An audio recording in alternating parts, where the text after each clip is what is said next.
Okay, so your Chimo greetings, Yedase. We thank everybody for joining in with us. For those who are unaware, I'm Odwirafo Kwesi Radnehambata Akan. Odwirafo of Akwamumai Namarukati Fimu, which is the Akwamu nation in North America, within Odwiramai, the purified nation, Afurakani, Afuraitkaitnit, meaning African Black people in the Western Hemisphere. So tonight we want to go into a topic, very important topic, because this is one of the topics that we published an entire book on. So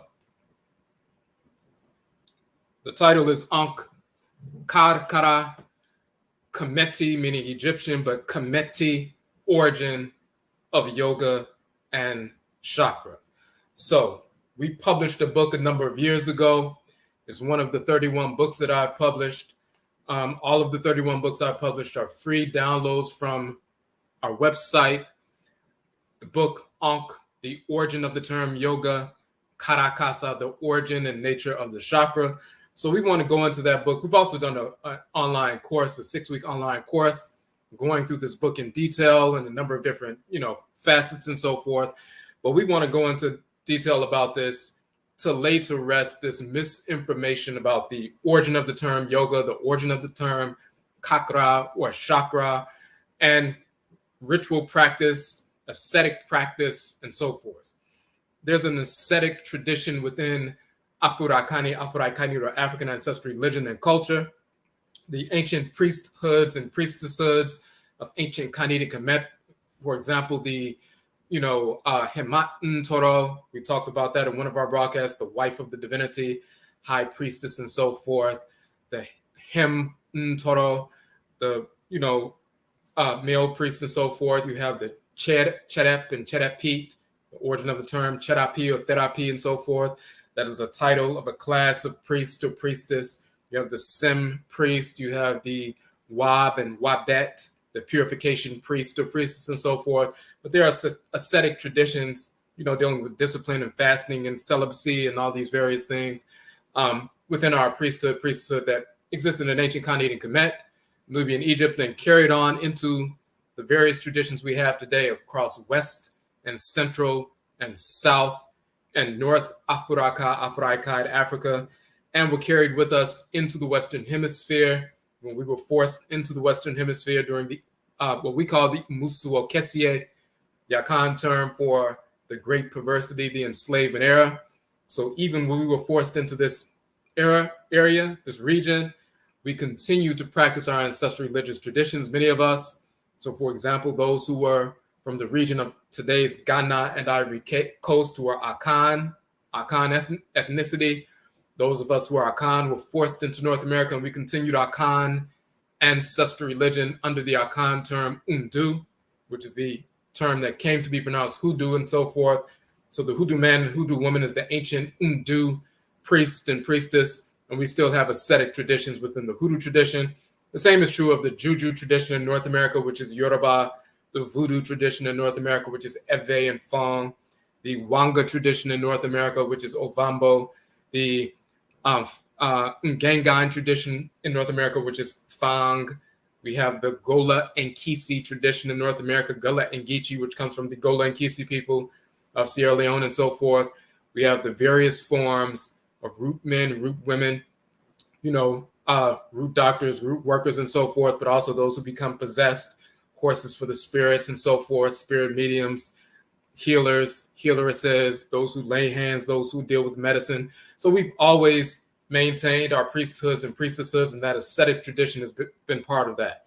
This notion of what yoga is and chakras are and so forth, stolen by the whites and their offspring who invaded Northwest, quote unquote, India, learned about that and corrupted the traditions, but we brought that into India from ancient Afuraka, Afuraitkai, ancient Africa. And we prove it in our book, and we want to go through that right now. So, and what you see on the flyer, you see this is the cover of the book we're about to download. You see here the ANKH. This is one of the spellings of the term ANKH in the medutu Toro, misnomered Medu nature, the language of ancient Kemet, the divine words and so forth, divine symbols. We have a 2-part course on reading and writing, the medutu, the hieroglyphs and so forth. We have 31 books, but we have 40 online courses that are accessible as archives. So let's pull this up. Let me show you what we're dealing with.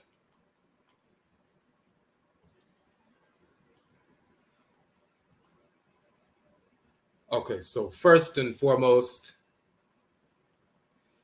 before we go to that page, just so you can see what I just mentioned, our Akungwaswia page on our website is our institution page. When you scroll down, you'll see that we've taught 6-week online courses, 4-week online courses, 7-week online courses. In total, we've taught 40. This image here is a collage of all of those, the flyers for all of those 40 courses. As you scroll down, you will see that the original flyers for all the courses are there, and they're accessible as archives. So the 4-week courses are $10. The 6-week courses are, $15 and so forth. So you'll see that we have a number of different courses, including one of the courses where we, examined this book in detail. But let's go back.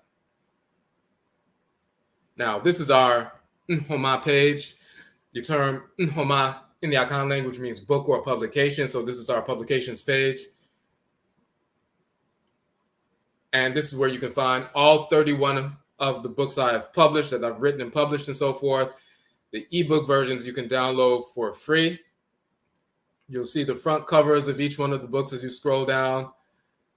For example, the book Afuraka, Afuraitkaitnit, the origin of the term Africa, and we show that the term Africa comes from Afuraka thousands of years ago in ancient Kamiti. It doesn't come from Europeans or anybody else.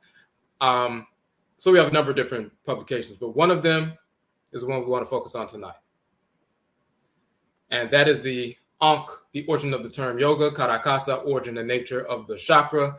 So when you click on that image, it takes you to the page that we created specifically for the book.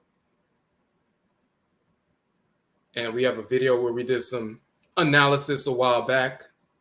We talk about the book, but then you get down to the page and you can just click on the front cover and download the ebook version of the book.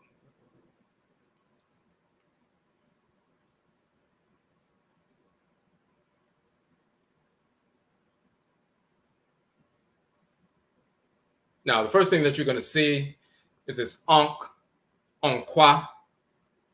ANKH is the term for life in ancient Kemet, and that's the ANKH symbol. Onkwa, Onkwa is the term for life in the Akan language.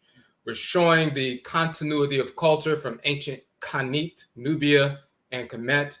When the white snow offspring invaded ancient Khanit and Kamit, Nubia and Egypt and so forth, a couple of thousand years ago, near the end of the dynastic period, some people migrated west, some people remained in that area, but some people migrated west.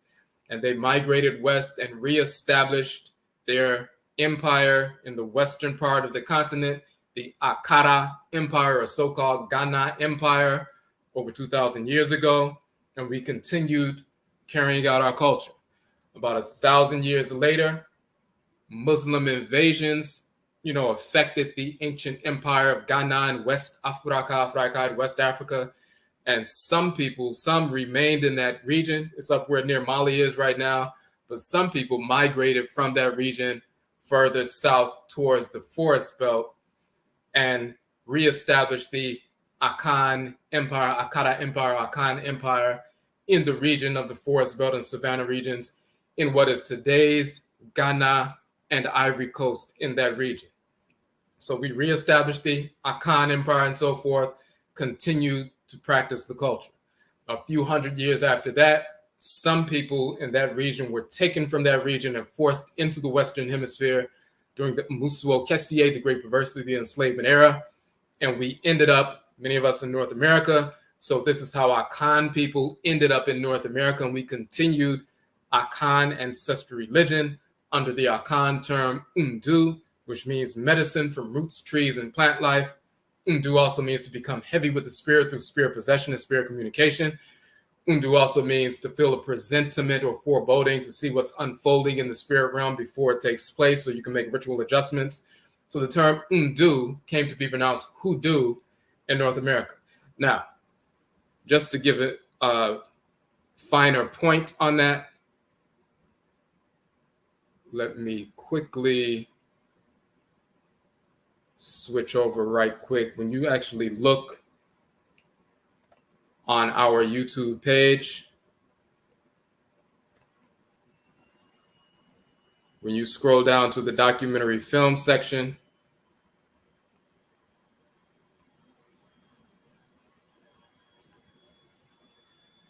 hold on one second.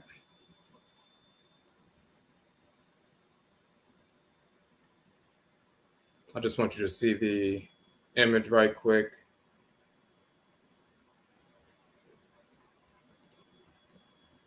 Okay, we just recently, back in October, we released our second documentary film, Hoodoo, Akan, Ancestral Religion in North America.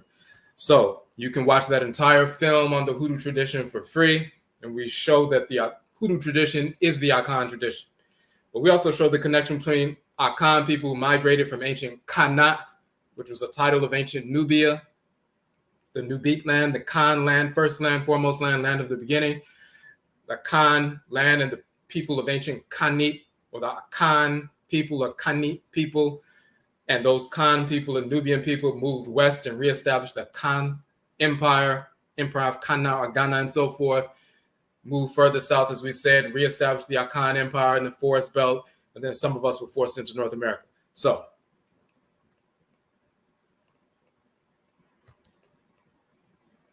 but this is the book, and you'll see that the Ankh term for life, this is an Ankh from the tomb of Tutankhamen, but then you also see the Akan, Akuaba doll, so-called fertility doll, Onkwa, and so forth.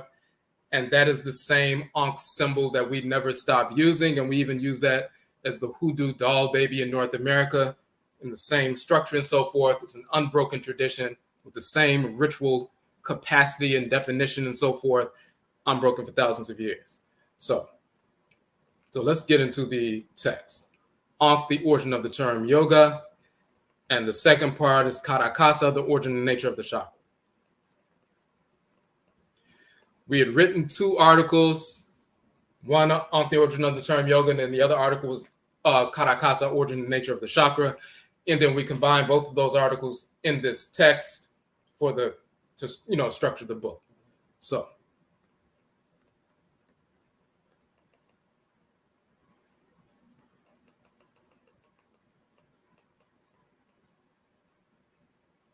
now, we talk about ancestral religion, the ritual incorporation of divine law, and the ritual restoration of divine balance in the beginning part. And we talk about our migrations around the continent and so forth. But we talk about ancestral shrines and deity shrines and sitting in the form of Nkom, spiritual communication with the divinities. But you'll see that the deities themselves, this is Ra, sitting in the boat of the Aten, the boat of the sun. He's in the form of the body of the male and the head of the falcon and so forth, sitting in the boat of the Aten, the sun and so forth. He has the Ankh. You see Tahuti, the divinity of divine wisdom, holding the Ankh as well. And you also see Het Heru, who's called Oshun in Yoruba, and Afi and Akan and so forth, holding the Ankh. You see Ma'at, holding the Ankh as well and so forth. So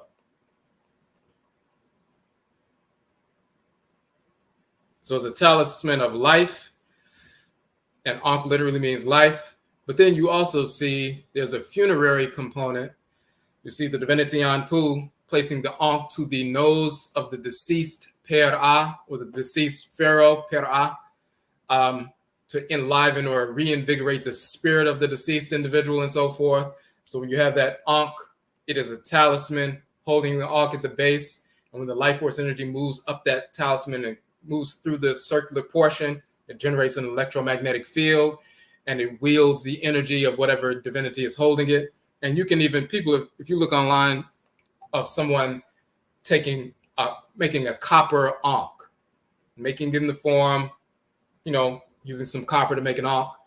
Once they connect it to a battery, once the current moves through the ankh and starts moving through that loop, it generates an electromagnetic field. And then they can use, it to pick up, things like paper clips and so forth, because, it becomes magnetized. So in the same fashion, when you see a divinity holding an ankh as a talisman, this unique configuration of energy that divinity, that force in nature carries, it is wielded through that ankh talisman. The same thing when you see human beings hold it. Your energy is manifesting a unique configuration. You're different, just like your physical body is different from everybody else's. Your spirit body is different from everybody else's. The construction of your spirit body lends itself to the nature of the energy complex that you wield, that's unique to you. So when you hold an ankh and the energy moves through the, shaft portion and through the loop and starts whipping around and generates an electromagnetic field, it's based on your energy complex. So it's a talisman. But it's used in a funerary context here.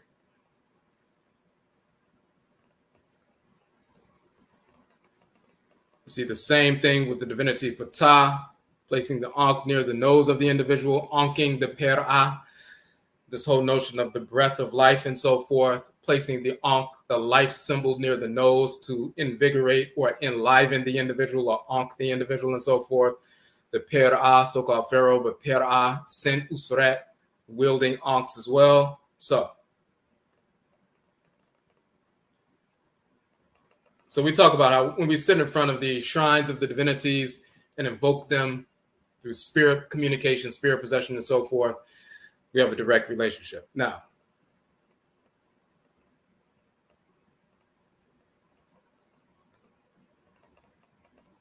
once again, we have this ankh, which is from the tomb of Tutankhamen. That one was found in his tomb. But then you have the akua, plural unkwa, from the Akan tradition, which they call a fertility doll, but it's a talismanic instrument as well. Now, same structure. In the Akan dictionary, this is an entry from the Akan tree dictionary. The term onkwa means life, vitality, vigor, health, and so forth.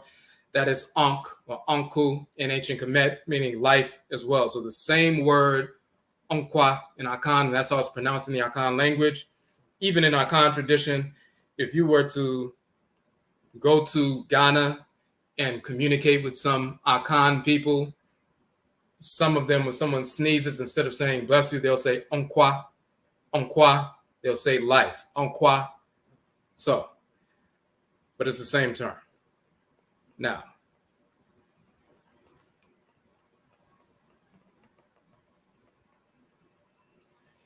let's look at the term itself. You see the term ankh. The wavy line here is the wavy. It's a water line, but it's also electromagnetic wave and so forth. That's the n sound, that wave line. And then the cf right here, the circular dark circle, is the k sound, but it can also be the ch sound and so forth. But that's and k. So it's ankh, and so forth. So let's look at the linguistic aspect of what we're talking about. Now, we say the A sound takes many forms in the medutu, in the hieroglyphs of Kemet. Certain words beginning with an A are therefore pronounced with an A or a Ya sound, either A or Ya. Look at the term to know, to understand, book learned. At, field, acre, land, plowed or cultivated land. In the ancient dialect, but then you have the Coptic. When it says COPT, that's the Coptic dialect. That is the late period dialect. So by the end of Kemet, about 2,000 years ago, near the end of the dynastic period, of the late period version of the language called the Coptic dialect of the language, which is still spoken today. That's the dialect that became popular about 2,000 years ago at the end of the dynastic period. By the times the, Persians and then later Greeks and Romans invaded and so forth, the Coptic dialect was already being spoken by the people in different versions. So some terms are pronounced differently in the Coptic dialect than the ancient dialect 1,000 years or 2,000 or 3,000 years prior to that. And you'll see variations. So in the Coptic dialect, instead of you'll see it's spelled in Coptic here, E-I-M-E. Aime, Aime. So becomes Aime. Then you have At, the little vulture here, which is also African fish eagle, is the sound. The twisted flax is the H, and the little loaf, the half circle, is the T. So that's A-H-T, At. But if you look in the Coptic dialect, and there are different variations of the Coptic spelling, you'll see E-I-R-H-E, E-I-O-O-H-E, I-A-H-I-O-H-E, and so forth. So instead of At, you also have Iya. For example, this is an I in Coptic, this is an A. Hold on one second. This is At. But in Coptic, you see this is an I, that's an A, and that is an H. So instead of At, it's I-A-H, which is E-At. And when you put E for the I and At together, it's E-At, E-At. So it goes from At to E-At, E-At. That's just a dialectical variation.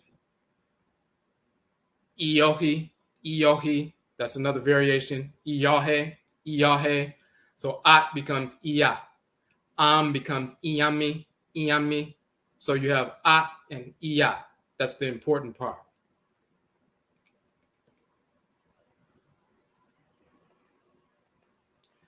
That's not unheard of linguistically, because we say a similar occurrence is found in the Akan language.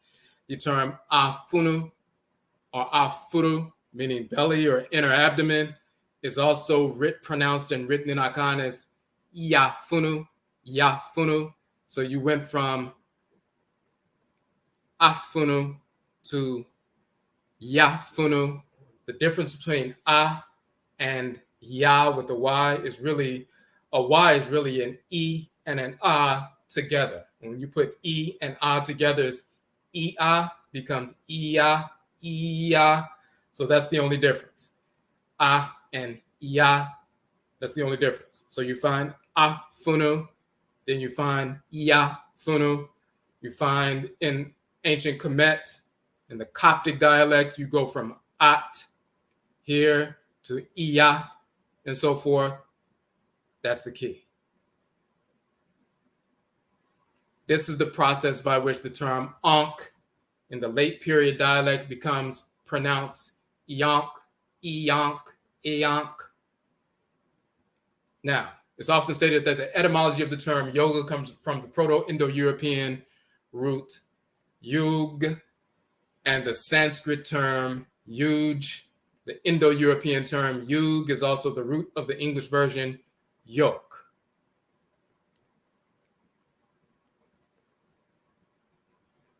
The true etymology is rooted in the reality that the whites and their offspring stole the term from ancient Afuraka, Afuraitkait, Africa.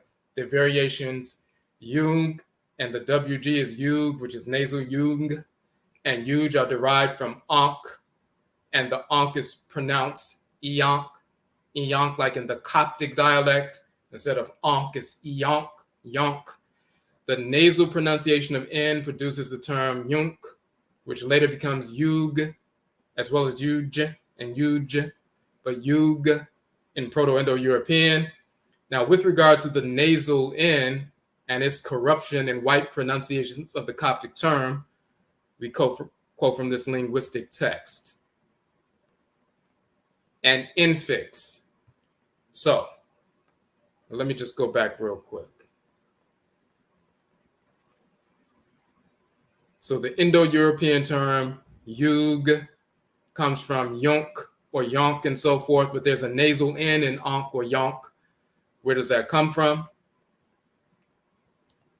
So you see the nasal N in ANKH or EANKH. Where does that come from? Now we look at the linguistic term, the infix.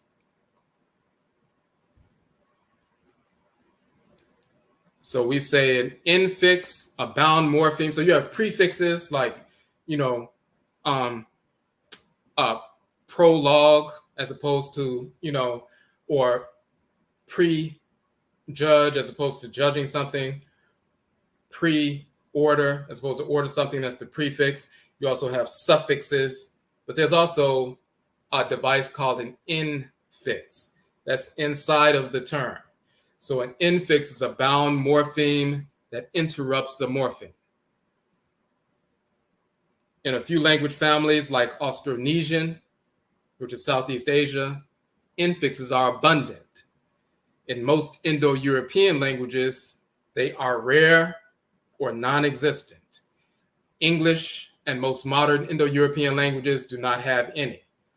Proto-Indo-European had one infixing verb stem marker, which is ne alternating with n.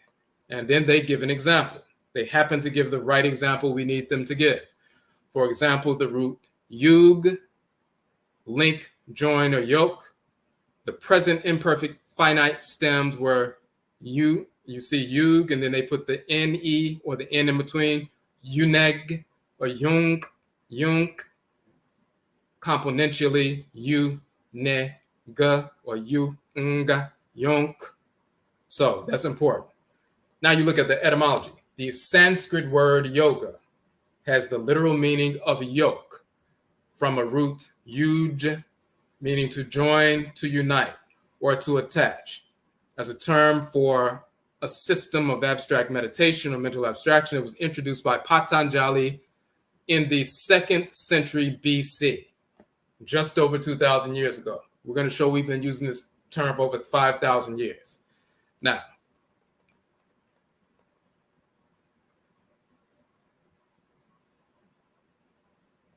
hold on one second.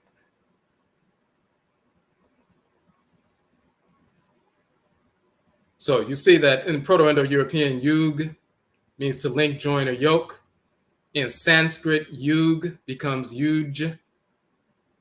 So you have yug as well as yuj. And when we talk about Proto-Indo-European, we're talking about the parent of the Indo, meaning Indian, and European languages. So when they talk about Proto-Germanic, Tocharian, as well as Sanskrit in India, when Europeans left Europe and some of them migrated to into the Near East and into Asia and so forth, and into the region of India, and invaded northern India and so forth, when Black people were already there and so forth. And then some of them, they waged war against the original Black population there for the next 1,000 years. And then they created a mulatto type class. And this is why you have in northern India, you have pale, white-skinned individuals. And the further south you get, the browner the people get until you get to the furthest in the south. And you will find Black people. And as a matter of fact, let's just show an image of them real quick so you can see.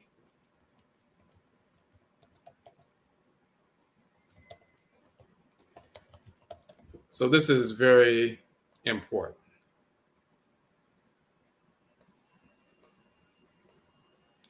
Show you a quick image.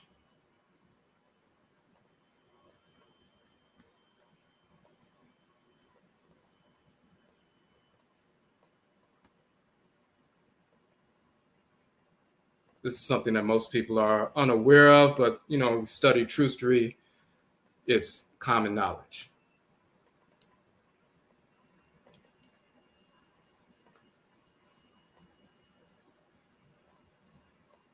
In fact, let me switch over to this other.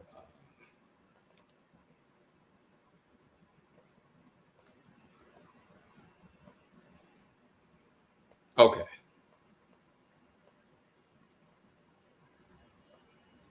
So if you look at this image right here,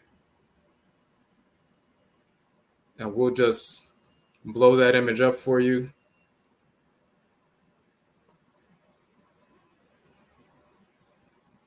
Let me see if I can get a better.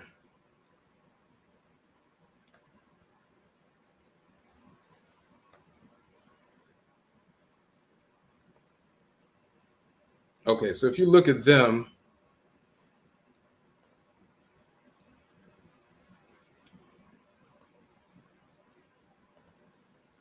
let me get it better. I just want you to see the close up.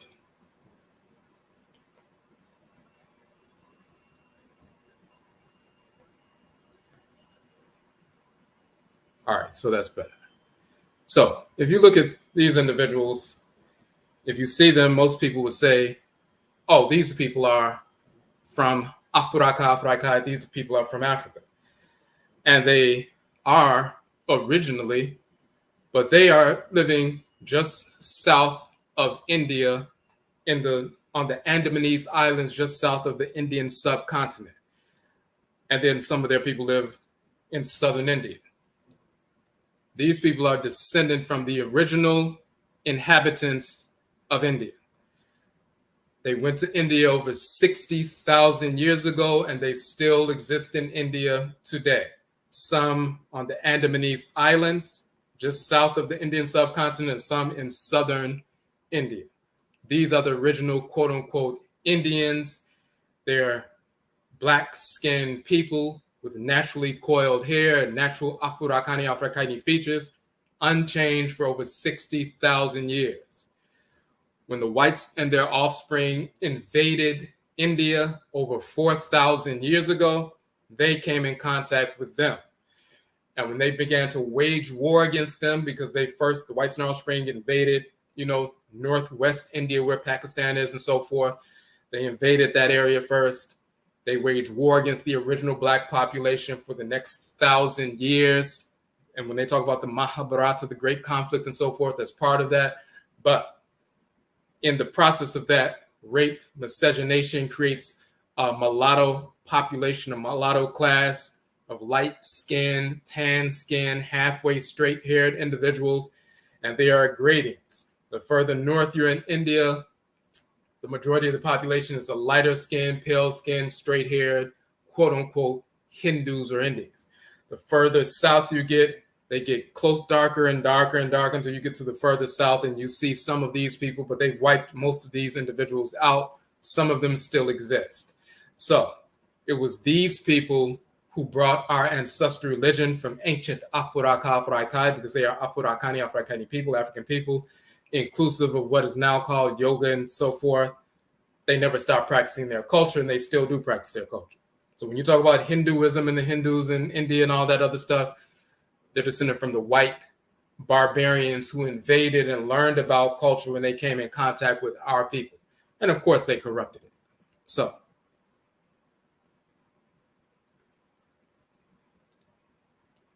let's go back. So when we're talking about this original culture, we're talking about our people who established it. So when they talk about Sanskrit, talking about the, language in India and so forth, that's part of the proto-indo-european language family and so forth. Sanskrit is yoga, but it's yug, and proto-indo-european. And Sanskrit comes out of proto-indo-european, yug, or they also pronounce yug, as you can see with the G. The G can be the G sound, or the G can be the J sound. Just like in English, G can be go or get, but G can also be generate.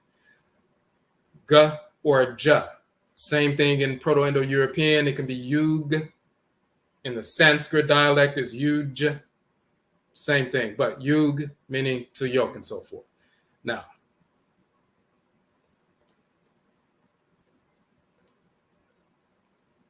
but that term is a system of abstract meditation or mental abstraction. It was introduced by Patanjali in the 2nd century BC, which is very, very recent.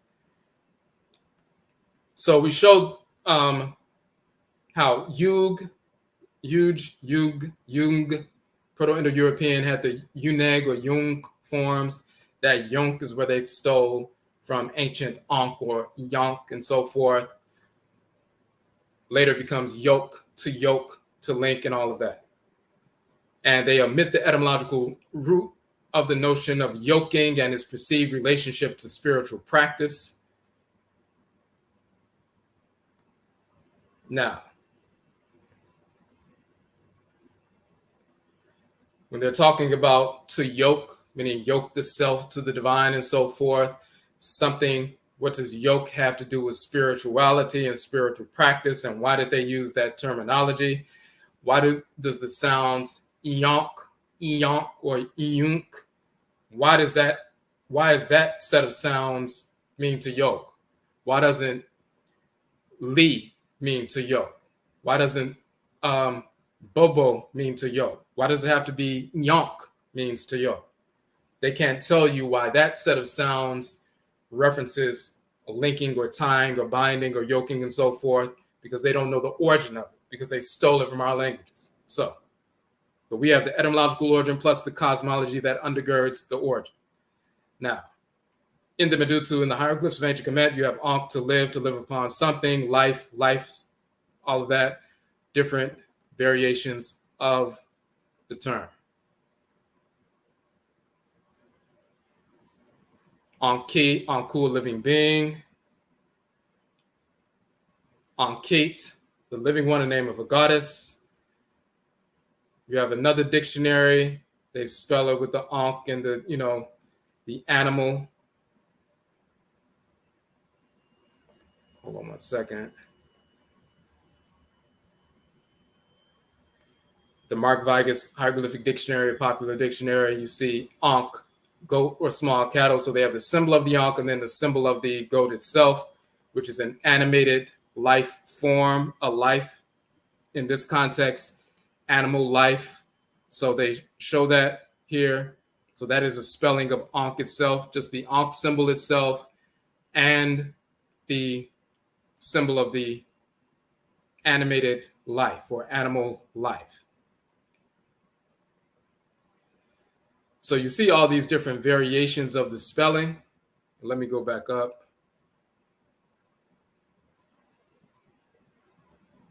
So these are just different variations of the way to spell ankh. Sometimes they just use the symbol itself because the people in Kemet knew what the symbol meant. They can just use the symbol itself, and that means ankh. That's how you spell ankh.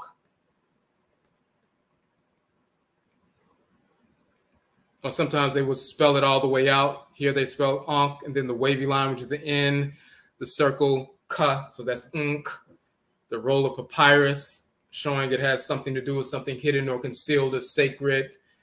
The coil rope is the U, so this is anku, as a matter of fact. And then you have the shrouded figure. You don't pronounce that symbol. The shrouded figure showing that this is a spirit.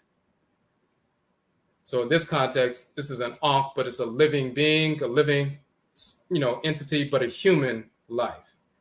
Here, this is an ankh, but they show the animal, talking about it's an animal life, an animal ankh, animal life, as opposed to a human ankh or a human life. So this is the way to spell the animal life. This is the way to spell the human life.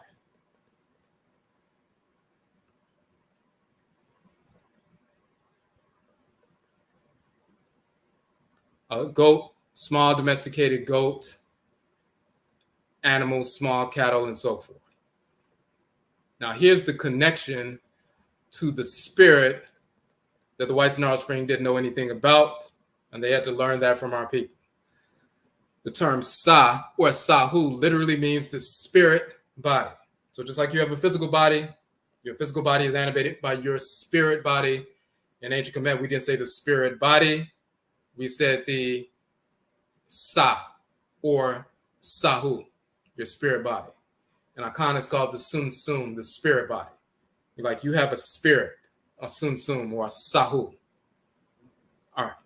So you see that, and there are multiple different spellings of the way you spell that in different contexts. So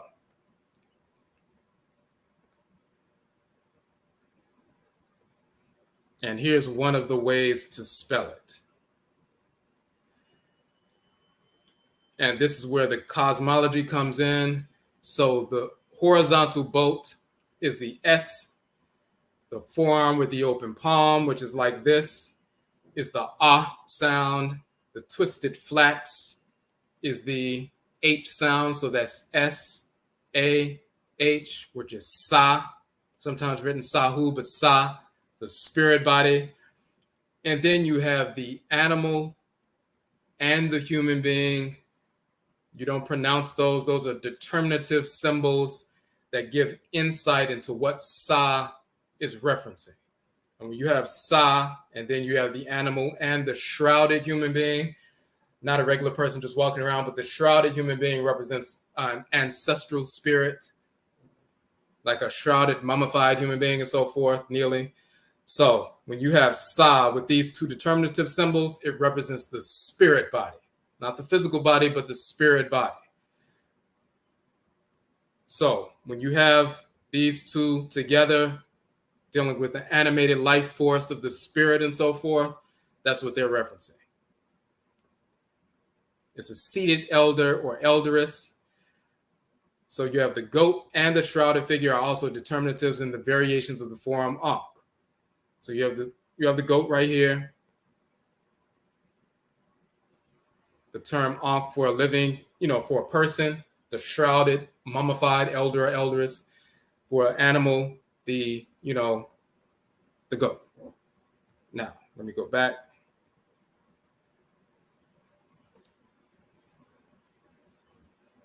Hold on one second.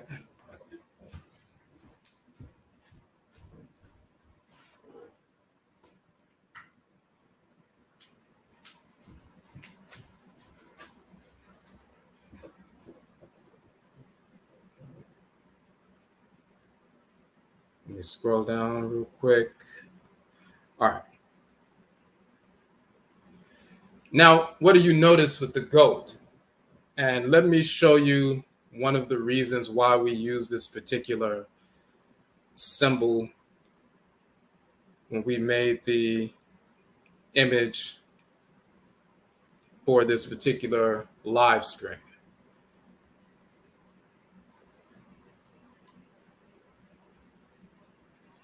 This is one of those goats from that region of Kemet and so forth, the living symbol that you see here with the, great horns and so forth, that oryx, that, Nubian oryx, the Kamiti, Egyptian oryx as well. But animal life, animated force, and of course the divine living energy within us is an animating force. Notice that in the term Ankh, with the determinative of the goat, the animal has an Ankh around its neck. This Ankh around its neck became known and pronounced as the Eonk, or Yonk around its neck. That's the Yonk or the yoke around its neck. So the Ankh or Eonk literally is Eok. The Ankh is the Yunk in proto-indo-european, Yunek in proto-indo-european, Yug or Yuch in Sanskrit, yoke in English, Yonk. So the Ankh or Eonk is a yoke. That's the connection.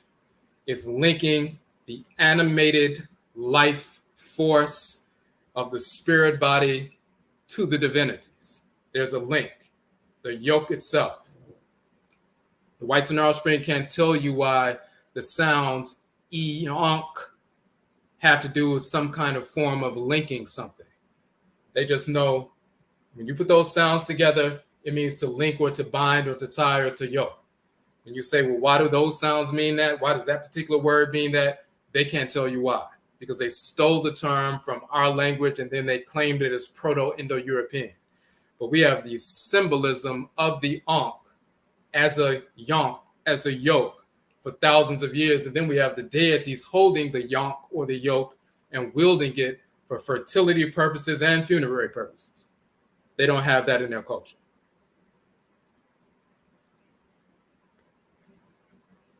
So let's go a little bit further.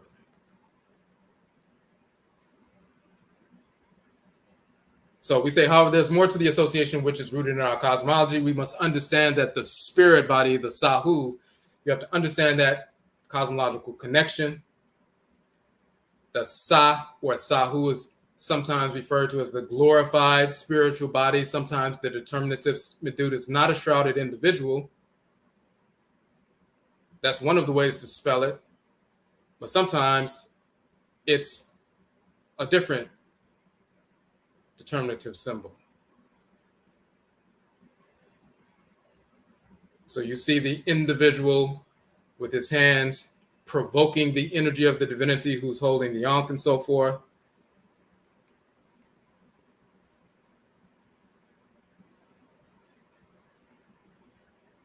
So you have the Ankh representing the spirit body.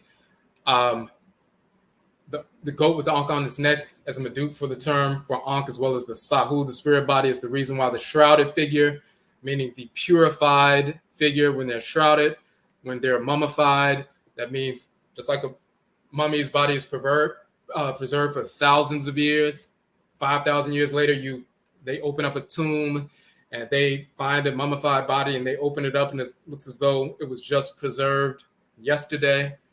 In the same fashion, we can preserve our spirit body. And when you have a purified spirit body and it's shrouded like that, that means the person purified themselves, lived in harmony with divine order. They have a pure spirit body and they can dwell with the purified ancestresses and ancestors in the ancestral realm until it's time to reincarnate through their blood circles in this day and time and so forth. So you have the purified spirit body, the shrouded figure. That's a medutu, a hieroglyphic symbol for the term Ankh, as well as the term for Sahu, the spirit body. And we say it is meditation at our shrine, which leads to invocation and evocation of the deities and ancestral spirits and so forth. So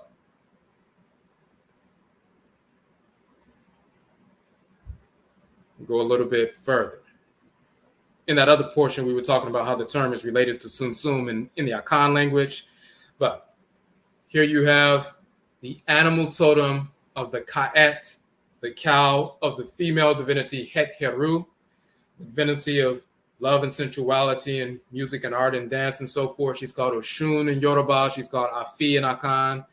She's also called Cheche in Akan.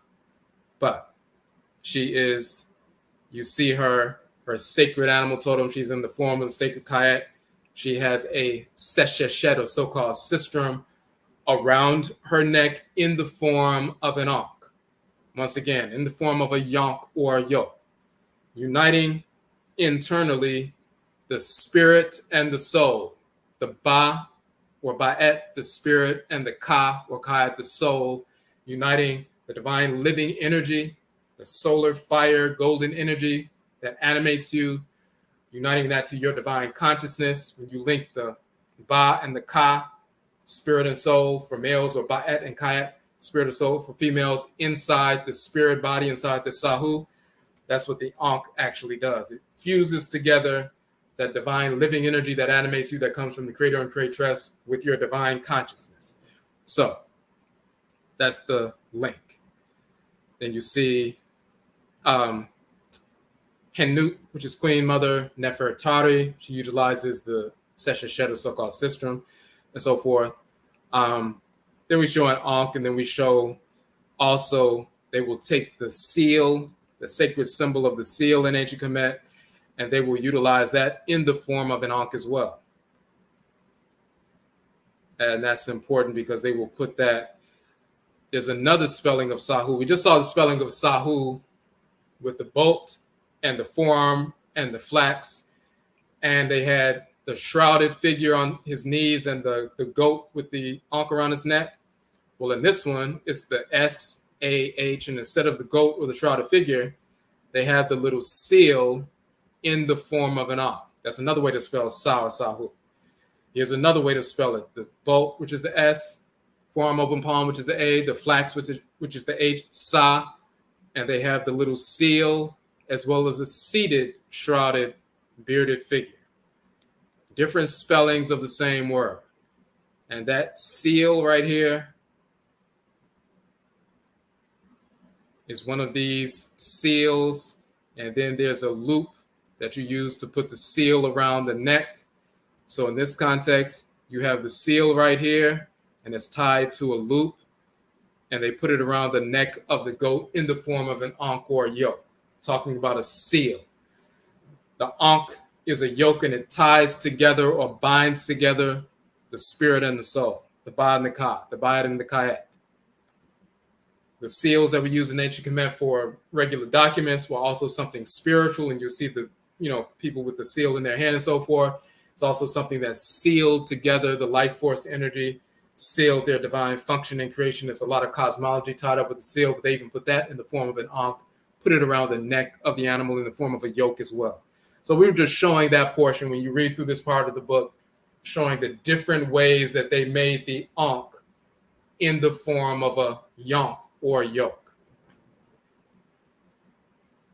So we can end this foolishness about ankh comes from the Sanskrit language or proto-indo-european. This predates the proto-indo-european language by thousands of years. Before Europeans existed on Earth, before the first white individual walked on Earth, we were already using this symbol as ankh and yonk and so forth in the form of a yoke. All right.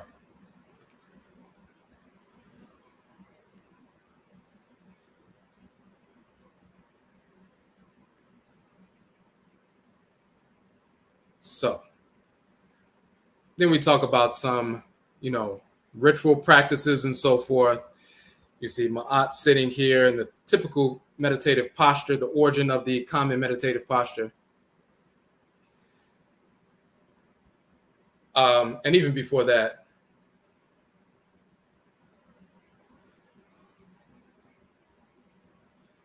ankh is the origin of the term yoke.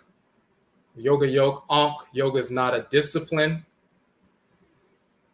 They've even transformed the term life and tried to turn it into a series of movements and so forth. We said, we are guided by the Abosom and Nananom and Samanfo, the deities, the forces in nature, the goddesses and gods that animate all of creation, and our spiritually cultivated ancestresses and ancestors, and the divinity that governs our head, our divine consciousness. And we say this is an effect of life when we communicate with them at the shrine and so forth, and change positions when we're sitting in front of a divinity at a shrine and so forth. This is an effect of ankh life. It is not a practice of a yoga discipline. So we're going to get into that presently. Origin of the common meditative posture. You see these various divinities seated with their knees up in the common meditative posture. This is from the Papyrus of Ani.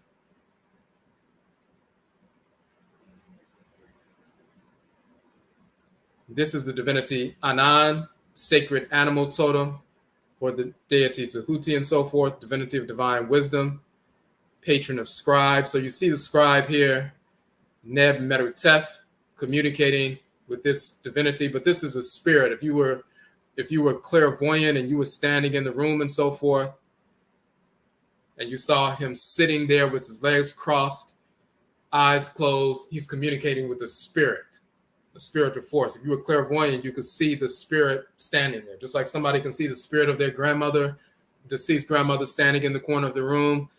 If you're clairvoyant, you can see the spirit of a divinity in the space. But if we're making a sculpture, a drawing, the person sitting there in ritual to show him communicating with the divinity, an invisible spirit, of course, you have to either draw the spirit fully or make a sculpture of the spirit. But he's sitting down, communicating with an invisible spirit that you can only see if you're clairvoyant. Just like we sit down when we pour libation today at the shrine of our ancestresses and ancestors or the divinities, the Abosom, the Orisha, the Vodou, then we sit down in front of the shrine to communicate with this divinity or this ancestral spirit. If someone took a picture of us on an iPhone, they would see us sitting there. They would see a shrine. They wouldn't see the spirit unless they were clairvoyant. But we're doing the exact same thing. Neb Merutef is meditating, communicating with the sacred baboon Aran of Tahuti. That's what he's engaged in right now. He's engaged in Susu, which is the ancient term for meditation, communicating with the spirit, legs crossed. When we're communicating with a divinity, a force in nature, or a spiritually cultivated ancestor or ancestress, that's what we're doing. And when a different spirit moves into the space, depending on their energy complex, it will force our body to shift positions. No different than if you've ever seen, for example, ritual dance in the Yoruba tradition, for example, the Orisha dances, or in Vodun, where they're dancing for the different Vodou and so forth. They have certain dances for Oshun. That spirit comes when the drums change and they want to invoke a different divinity. The energy changes and it forces them to move in a different fashion, move their bodies differently to receive that energy. If you're sitting down, if somebody was watching myself sitting in front of an ancestral shrine, communicating, meditating to communicate with an ancestral spirit, a different spirit comes into the space and forces me to shift position to fully receive that energy in an optimal fashion. What they would see from the outside looking in is I'm just sitting with my eyes closed quietly for a while, and then all of a sudden I change position, and then I'm in that position for a while quietly, and then they see me change position again. And if they didn't ask me what was happening, they may just think, oh, he just, he's tired of sitting like that. They didn't know either a different ancestral spirit or divinity moved into the space. So from the outside looking in, they're like, oh, they sit for a while, they're quiet, they stretch, and then they move into a different position and they sit like that. Oh, I can do that. And then they go home and practice and stretch and move their legs in a certain way and sit there for a while. And then they say, I'm practicing yoga right now. Now I'm going to teach a class in yoga, and this is a yoga position, and this is how you hold your knees, and this is how you hold your legs, and it helps with your kidneys, and it helps with your pancreas, and pure stupidity. They're not communicating with anything. They're just changing positions and holding them and then helping somebody else move their legs in position. Nonsense. They have no clue about what's going on. But this is the original practice. And it still goes on today in any ancestral religious practice, any authentic ancestral religious practice. You see the creator of the universe, Ra, sitting inside of the Aten, the sun. And just so you can get a quick understanding, we always do this just so people can understand. This is one of the books that we published. Hold on one second.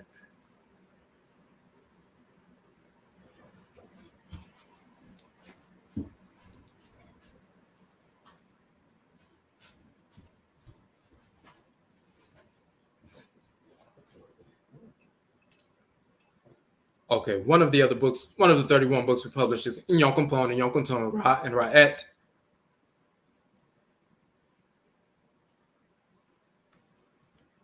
And in this book, we're showing that Ra and Ra'et are the creator and creatress. So there's a balance between the creator and the creatress. And in the Akan language, Ra is called Inyokumpon and Ra'et is called Inyokunton. In Yoruba, that's Odumare and Oshumare, and Vodun is Da and Idahuedo and so forth. But we just wanted to show you that. All right. Just so you understand that whenever we're talking about the creator and creatress, it's not just a male creator. There's a creator and creatress. There's always a balance. It's a great mother and great father, like Amen and Amenet. There's a balance. So you see the baboons praising Ra when he's the spiritual force sitting inside of the Aten. The sun is called Aten and Atenit. And Ra, as well as Ra'et, use their energy to enter and penetrate the Aten, the Atenit, the sun. Aten is the sun god. Atenit is the sun goddess. And Ra and Ra'et will possess Aten and Atenit, the sun god, sun goddess, and transmit their energy through the solar disk.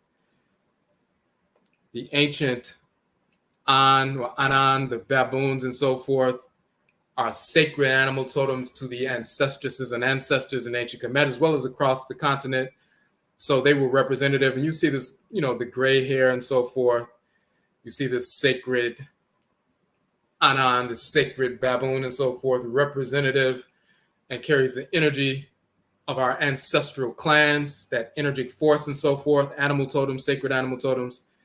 So because of that, and because of their movements and their function in the world and so forth, you see that they have that natural posture that we replicate. And you see this all over Kemet for thousands of years, this seated posture,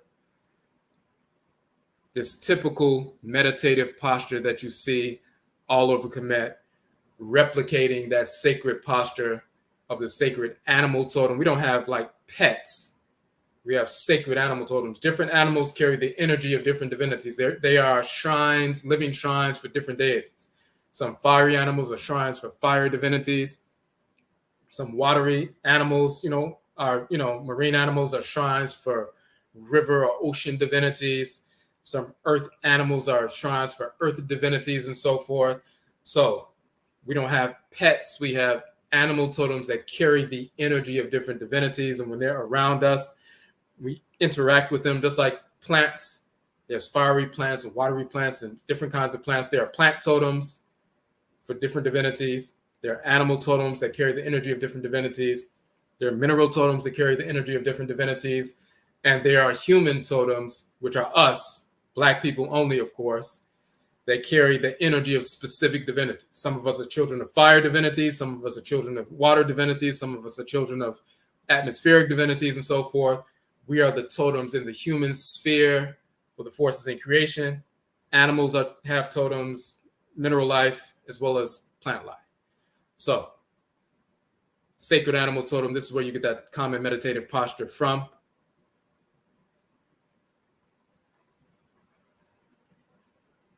And you see that all throughout Kemet and so forth.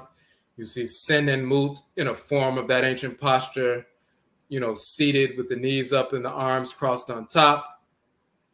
So it's not always just the, legs being crossed and so forth. Now, the crossed legs is just one of many poses. Now we get into the origin of the term chakra. So that's the origin of the term yoga, yoka, yoke, yonk, yuneg or yonk, from ankh or eonk and so forth. It is literally the link between the spirit and the soul, the ba and the ka, the bayat and kaya. Now, the concept of chakra features in tantric and yogic traditions. Hold on a second.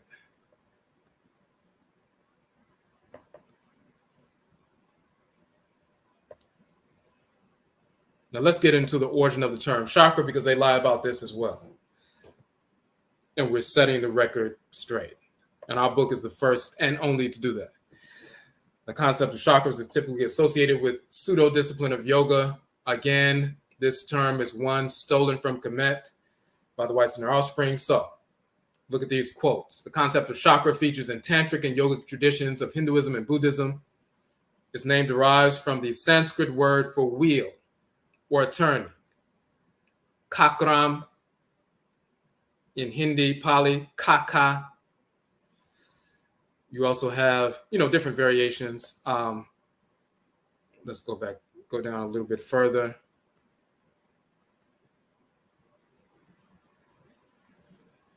Chakras correspond to vital points in the physical body, but are generally understood as being part of the subtle body, which cannot be found through autopsy, while breath channels, nadis of yogic practices had already been discussed in the classical Upanishads. It was not until the 8th century Buddhist Vajra Tantra and Karayagiti that hierarchies of chakras were introduced. It's very important. The 8th century. We're talking about the 700s, quote unquote, AD, when they started talking about hierarchies of chakras. They weren't talking about that 2,000 years ago, 3,000 years ago, 4,000 years ago. They weren't talking about that. They didn't know anything about that. So when they try to pretend like this is some ancient practice, in just the 700s, the 8th century AD, that's when they first had hierarchies of chakras, they'll make you believe they were talking about that 5,000 years ago, which they were not. In fact, the whites and offspring weren't even in India 5,000 years ago. Just the original Black people were there. So now, in this individual's review of tantric history, says that the word chakras is used to mean several different things in the Sanskrit sources. Number one, a circle, used in a variety of senses. 2, a circle of people and rituals and so forth, kakra, sadhana, and all of that. 3, the term chakra is also used to denote yantras or mystic diagrams. And then 4 different nerve plexus within the body. In Buddhist literature, the Sanskrit term Chakra, in Pali, kaka, but Chakra is used in a different sense of circle. referring to a Buddhist conception of cycle of rebirth and all of that.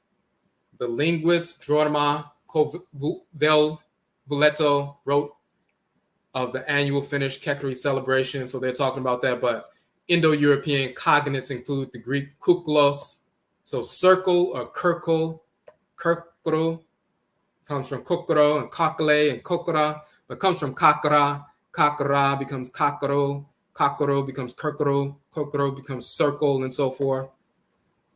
Now let's look in the etymological dictionary, etymology online. Chakra, in a yoga sense, a spiritual center of power in the human body. From Sanskrit, kakra, circle or wheel. From the proto-indo-european root, quel, which is quer, revolve or move around. Originally, it simply meant circle or wheel. They don't get into hierarchies of chakras until thousands of years later. But originally, it's just circle or wheel, kakra. When you look in ancient Kemet, thousands of years before whites existed, kara, when it's pronounced kar, or kara, anything round, staff, stick, roll, or cylinder. So we have the term in the medutu before the whites and offspring existed on Earth. So who's the origin of the term? It's our people. But we go further because they didn't talk about hierarchies of, chakras until the 8th century AD. So the 700s. What do our people have to say about that? We not only have kar or kakara, karakara, but the root of kar or karakara also have, kar, stone boulders and so forth. The root of it is kar, which is reduplicated as kar. And we also understand that kar is also written kara. That's why we can show that kar is also pronounced kara in ancient Kemet. What does the root kara mean? Shrine, sanctuary, chapel, gods of a shrine, and so forth. It is a shrine. So it's a circle, but it's also a shrine. The shrines of the divinities, we create a shrine and the spirit takes up residence in a shrine, just like a spirit can possess you and your body becomes a living shrine of a divinity and the spirit speaks through you and heals and so forth the community before the spirit leaves the body. But we can create a shrine, invoke the divinity, and the spirit comes down and takes up residence temporarily in that shrine to communicate. In the same sense of a cell phone becomes a shrine once you make a connection and someone 3,000 miles away can communicate with you through that phone. We do the same thing when we set up a shrine for an ancestral spirit of divinity. Once we set it up and invoke them or evoke them, then they communicate with us through that device. So kara means circle, but it also means shrine. The original shrines or circles that carry the energy of the divinities are the stars, suns, moons, planets, those the original things that were created. These are circular structures, kara, that are shrines for the spirits of the divinities that animate the stars, suns, moons, and planets. And they still do so. So circle, kara, shrine, kara, so forth.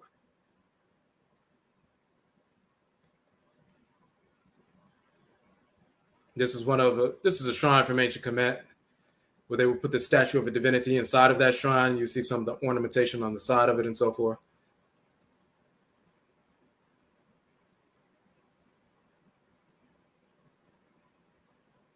And then we talk about, there's a text from ancient Kemet talking about the shrines of the body. So different parts of the body in our culture are shrines to different divinities. And this text from ancient Kemet says, my hair is the hair of the divinity Nu. My face is the face of Ra. My eyes are the eyes of Het-Heru. My ears are the ears of Apuat, the divinity. My nose is the nose of Khanit Sheps. My lips are the lips of Anpu. My teeth are the teeth of the divinity Kepra. my neck is the neck of all Set. So they go through the entire body, and each part of the body is a shrine for a force in creation. Then it says, there is no member of my body that is without an ntoro, meaning a god or a goddess. Tuhuti, the divinity of divine wisdom, shields my body altogether, and I am like unto Ra, the creator of the universe, every day. So this notion of different parts of the body are shrines for deities goes back to ancient Kemet thousands of years ago, and then there are hierarchies within the body and the organs and so forth that we know about. So parts of the body are kara, shrines for the divinities. This is why the kara or chakras are recognized to be shrines, sacred centers of energy for the deities, and so forth. Fully incorporated in ritual thousands of years before the whites and offspring exist, and of course thousands of years before Hinduism, thousands of years before the 8th century when they first started talking about hierarchies of divinities. So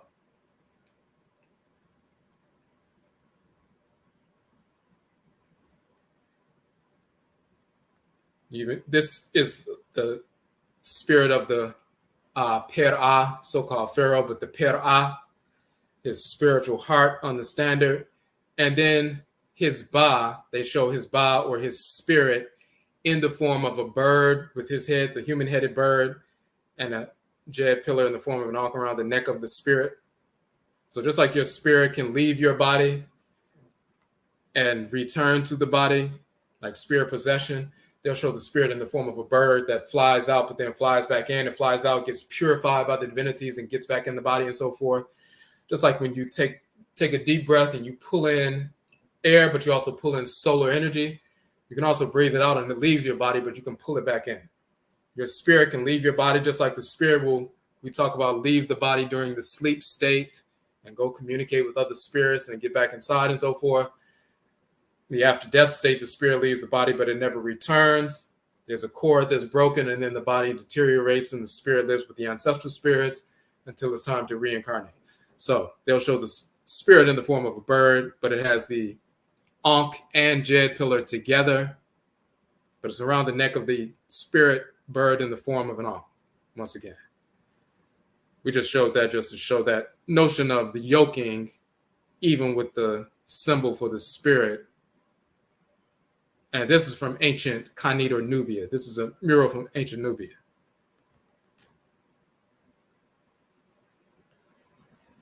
Now, that was the second part. That was the first part of the book. The second part, we repost the same, information about karakara, origin of the term chakra. We show that once again.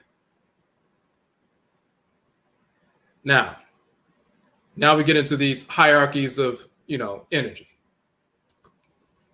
They said they didn't come up with the hierarchies of, chakras until the 8th century. And they didn't.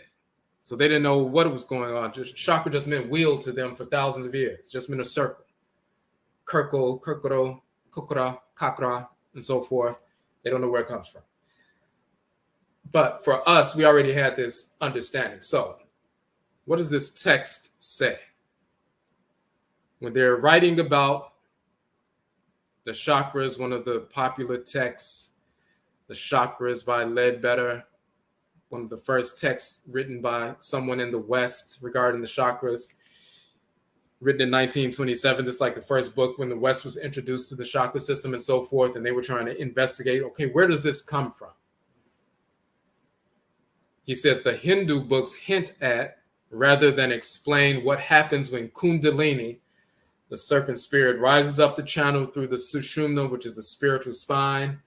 They refer to the spine as Meru Danda, the rod Danda of Meru, the deity Meru, the central axis of creation, presumably of the body. In that, they say there is a channel called Sushumna, which is basically the spiritual spine, the spine.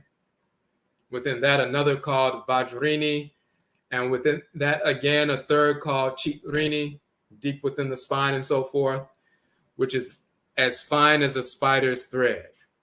Upon that are threaded the chakras, like knots on a bamboo rod. So What the Hindu texts are talking about is inside the spine. When they talk about the chakras are up and down the spine and so forth, the 7 centers along the spine, they'll talk about the chakras are threaded along the spiritual spine energy like knots along a bamboo rod from the base to the crown. These are the later Hindu books, of course, when they start learning about, hierarchies of chakras. Now, but the rod of Meru, the deity Meru, that's what the spine is called. Now, this is the deity Men or Amen Men. He's also called Men or Minu. This is where they get Meru. It comes from Minu. They stole the name from this deity. He wears the crown, the skull cap crown here with the ribbon that goes all the way down. He also has the golden crown here with the ribbon from the back that goes all the way down. They never understood, why does he wear that kind of crown? He has the 2 feathers, but why does he have the skull cap type crown or this crown with a ribbon from the back of the head going all the way down? They never understood what that crown represented. He's the only deity that wears that crown. We can prove that because his name, Men or Minu, also called Amen Men or Amen Minu.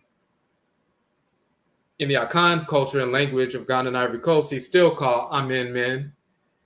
He governs the planet called Ameni, which is Saturn. Saturday is called Menminida. We have an article called Amen Men, the Abosom, the deity of Ameni, the planet Saturn, and Menminida, which is Saturday. Da means day. Menmini means the day of Menmini, of the deity Amen, and the planet Ameni. The word for brain in Akan is Amemini. So, the deity Amemini wears the crown, which is the central nervous system, the brain and spinal column. That is the Amemini crown. That's the part of the body that this deity governs. That is his shrine in the body, the Amemini, the brain. He wears the brain crown to show you where his energy resides in the body. He governs this, the central nervous system and so forth, the central axis of the body, the spine and so forth. When they say Meru Danda, the rod of Meru, the rod of Menu, this is the rod of the deity Menu, Ameminu, Amemini, and so forth. That is the spine. So they stole the name of the deity. They stole his location in the body. We still call the brain Amemini and Akan today. It's the central nervous system, brain and spinal column. Stole the name, stole the location, stole all of that. Central axis, all of that. Now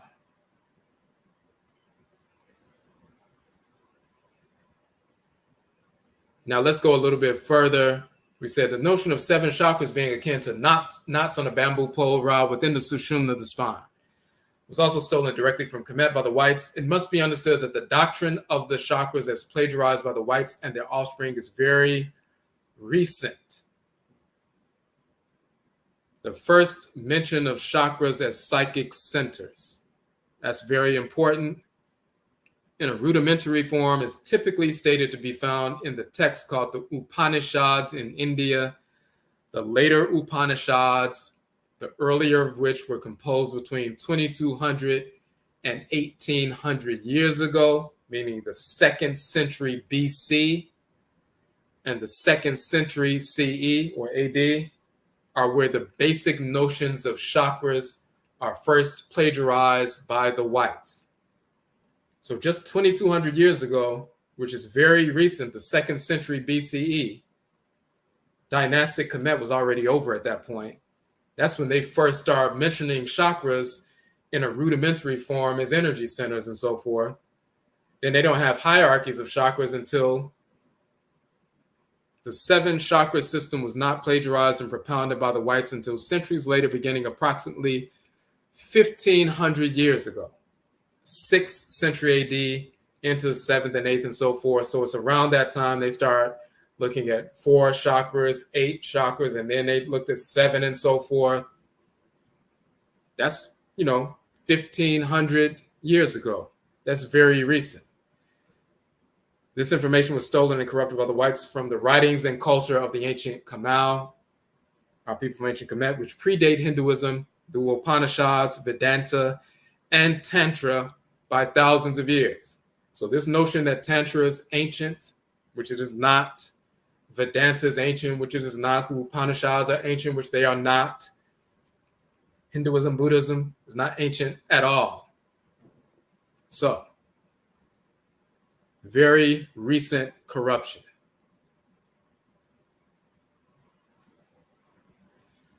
Now let's prove it. In ancient Kemet, the term, it's not thas with the th, it's the tethered rope, and that is the ka sound. When we say the th in terms, thas or thaset is really kas and kaset, often transliterated as the tj or tch, cha, can be pronounced as the ka sound, like in change, as well as the cha sound is in change, or the ka sound is in chrome and so forth. In the late period dialect Coptic, we talked about Coptic before, the term is spelled kas. This is how it's spelled in Coptic. And this symbol right here is the ka sound, and this is all. And the C is the sa, like C is in cellular in English. So that is ka, a, and sa, kos. So this is pronounced kos. Knot, tie, ligature, backbone, vertebrae, spine, kos. And when you show the U, that's the pyramid text of Unas, the pyramid text of Teti, which is the T and so forth, the most ancient text, spiritual text in existence. So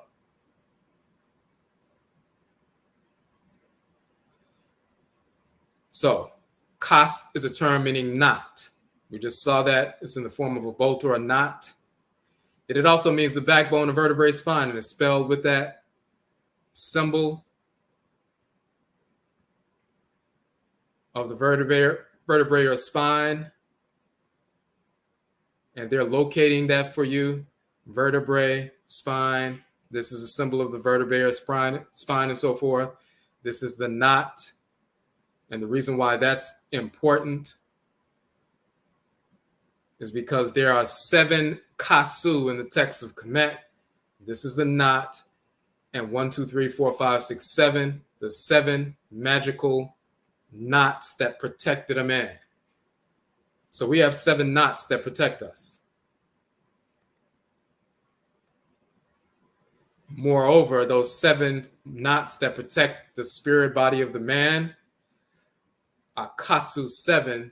They're from the BD, means Book of the Dead or Book of Coming Forth by Day, chapter 71. The 7 gods who assisted at the judgment and condemnation of the wicked. So there are 7 knots in the spirit body of the person that protect the person, man or woman. And there are 7 deities that govern those 7 knots or centers. They talked about the chakras are threaded upon the spine energy, like knots on a bamboo rod and so forth. Well, those 7 knots are called kasu or knots in ancient Kemet. There are 7 of them, the kasu 7, and they're numbered 7. And there are 7 gods and goddesses who govern the 7 knots. And this predates Hinduism by thousands of years.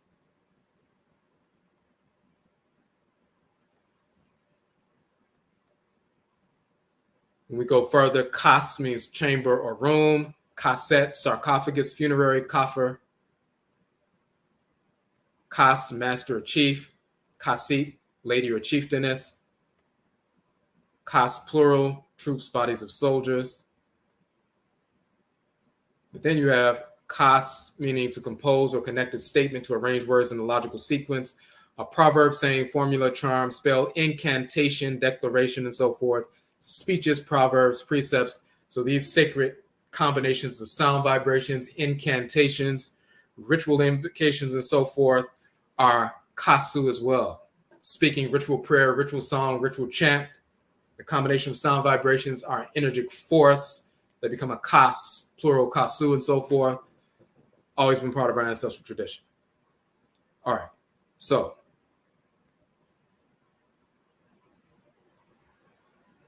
kasu, lawmakers, arrangers, disposers, managers. And you also have kas, to lift up, to raise oneself, to lift up, to raise, to rise, to mount, to be exalted, ascent, and so forth. Now, Kasu Uru, the group of deities who raise the dead. So, the term Kasu encompasses the notion of raising consciousness, awakening and raising up certain ancestral spirits from death, dormancy, and more. Now, 7 magical knots along the spine governed by 7 deities are found in the physical body. The spinal nerve ganglia and plexuses are seen as the physical representation of the 7 chakras at the following spinal anatomical locations: the coccyx, sacrum, lumbar, upper thoracic, cervical, mid, and upper brain. The nerve ganglia are a mass, meaning of a knot of nerve cells, and the plexuses are a network knot of spinal nerves.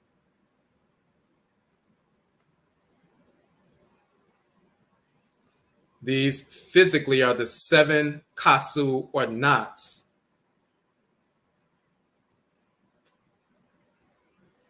And there are 7 divinities that govern those 7 knot shrines. So there's energy moving through those 7 knots.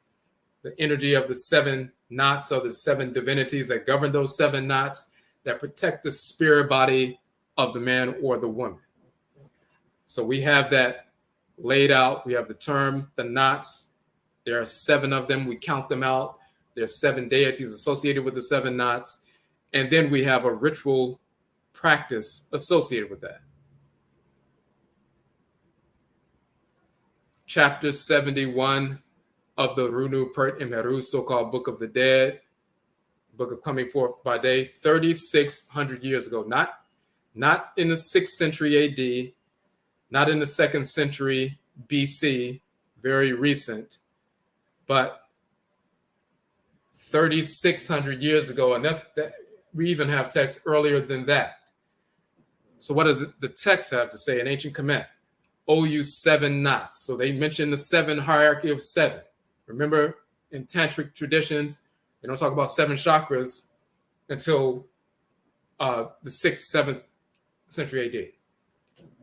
Owe you 7 knots, the arms of the balance on the night of setting the sacred eye in order, who cut off heads, who sever necks, who take away hearts, who make a slaughter in the island of fire. I know you, I know your names.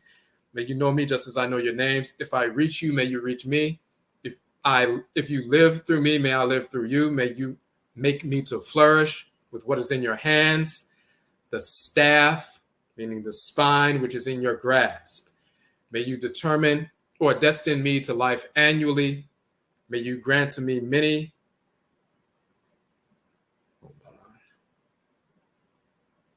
years of life over and above my years of life, many days over and above my days of life, many nights over and above my nights of life until I depart. May I rise to be a likeness of myself. May my breath be at my nose. May my eyes see in company with those who are in the horizon on that day of dooming the robber. So we say here the spirits of the 7 kasu, of the 7 knots, the 7 deities governing the 7 knots in the body, are appealed to ritually for the elevation and recalibration of the individual spirit.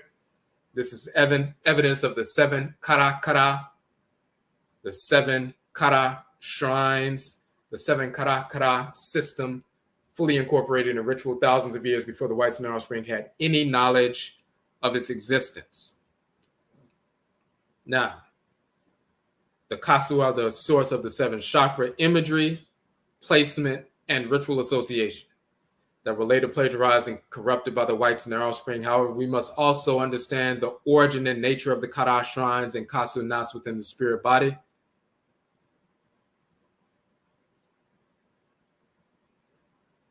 So you see these sacred cobras with the solar disc on the head and so forth. called the Arat, plural Arai. They'll say Uraeus in in English, but it's Arat in ancient Kemet. The cobra is called the Arat in Kemet. There are numerous deities who take the form of the divine Arat or cobra, most popular being Wachet. And let me just show you this real quick.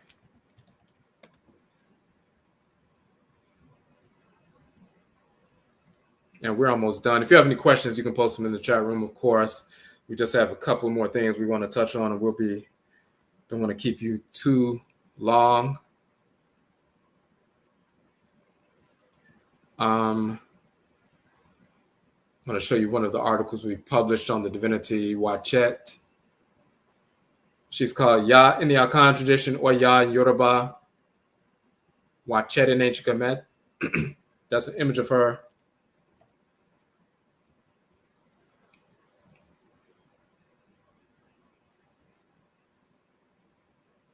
Her animal totem is the sacred cobra. We just did a live stream on her in detail. See the cobra on the head of the Per'a, so-called pharaoh, fire-spitting cobra on the head of Sekhmet as well as Ra and so forth. The sacred papyrus plant in the form of a cobra, the watch plant. You see the cobra and the vulture is Wachet and Nekabet, but then sometimes they're both cobras around the solar disk and so forth. So,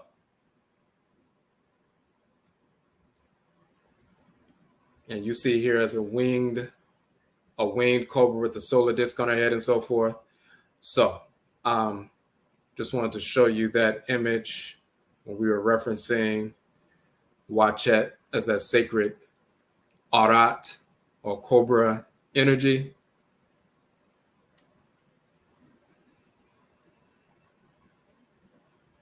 So there's a grouping of cobra deities that are 7 in number. The 7 Aratu, this number 7 Urei, are key to the notion of 7 of the Karakara, an excerpt from the Mer, which means pyramid, of the Per'a Unas over 4,400 years ago.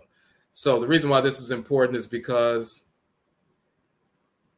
the pyramid texts, or the Meru texts, are the oldest religious compositions yet unearthed in the world. So when you look in religious compositions, you won't find any older than the pyramid texts. Now, we have writings in ancient Kemet that are older than the pyramid texts, like invoices and names and all, different kinds of things. But as far as religious compositions, putting together cosmology, the nature and function of the deities and how they interact with one another and so forth, and their familial associations and all of that, and their relationship to us, as well as to plant life, animal life, and mineral life. The oldest religious compositions on Earth are the Meru texts, the pyramid texts, and they go back to 4,400 years ago. And we mentioned this cosmology with regard to these 7 divinities in the oldest text in existence. That's why it's important. So the text says, Unas, which is that's the great Per'a pharaoh, Unas, his name. They say Unas is the Nau snake, the leading bull, who has swallowed his 7 Aratu, meaning the 7 Urei cobras. And so his 7 neck vertebrae came into being, who give orders to the 7 Pasjatu Enneads to hear the words of the king. So he swallows these radiant solar cobra discs. He swallows them. They become his 7 neck vertebrae. 7 radiant forces become his 7 neck vertebrae and so forth. And then within his spirit body, and then they give orders to the 7 Posjatu, 7 groups of deities that work together.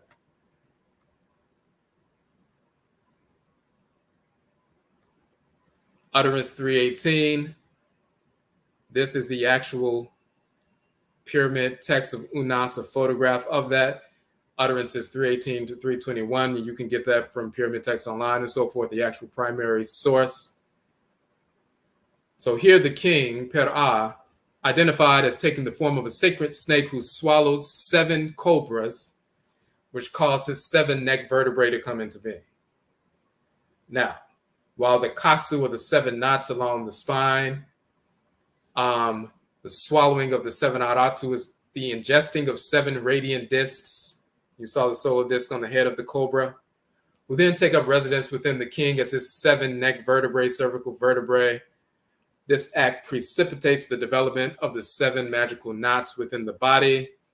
Because of this ritual act, Unas is empowered to give orders to his 7 posjatu, 7 groups of deities. And we talk about Nut with the sacred stars in her body and all of that. The 7 posjatu means a group of divinities. And this is the term posjat. And when you look at the term posjat, groups of divinities, companies of divinities, a group of deities working together and so forth. But posjat or posach and so forth is also the word for back, backbone, vertebrae, to shine, to illuminate. So when Unas swallows 7 sacred aratu, these radiant cobra forces, they become his 7 neck vertebrae. So you have 7 radiant forces in the neck vertebrae and so forth, the cervical vertebrae. And then they give birth to these 7 groups of deities that are in the spirit body. You have a group of 7 deities here, a group of deities here, then another group, then another group, and another group. 7 groups of deities, just like you have bunches of nerves here in one knot, then another bunch of nerves here in another knot, another bunch of nerves here, you know, the 7 nerve ganglia and plexuses and so forth. Those 7 posjatu, the term posjat means deities, but it also means back, backbone, vertebrae, to shine, illuminate. Look at the symbol and how it's spelled, and this pulls together everything.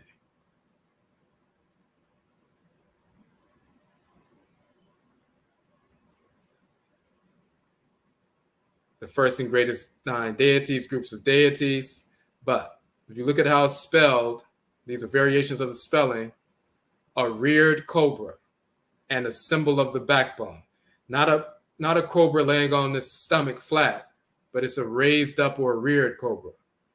You also have the reared cobra with the circle with the dot in the middle, which is the symbol of the sun, to shine, to illuminate. So what does all that mean? The term posjet, and they spell that different ways, thus means a sacred number grouping of deities, backbone, spine, and to shine, illuminate.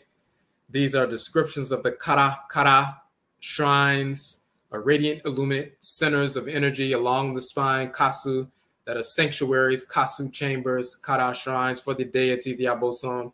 The spelling of the posjat with the serpent reared and a solar disk, a radiant sun disk, as well as the radiant sun disk with the rays coming out and so forth.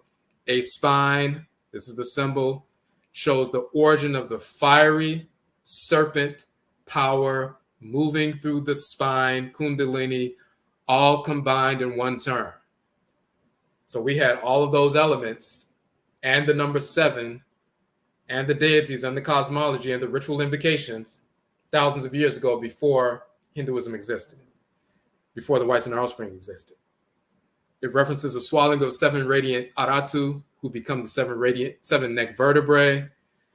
And then, moreover, the arat can also take the form of a divine cobra with its body encircling the sun disk. And then we show the images of the divinity, you know, encircling the sun disk. So the solar, you know, the cobra snake encircling, kara, to circle the fiery solar disk on the head of Ra as well as Sekhmet.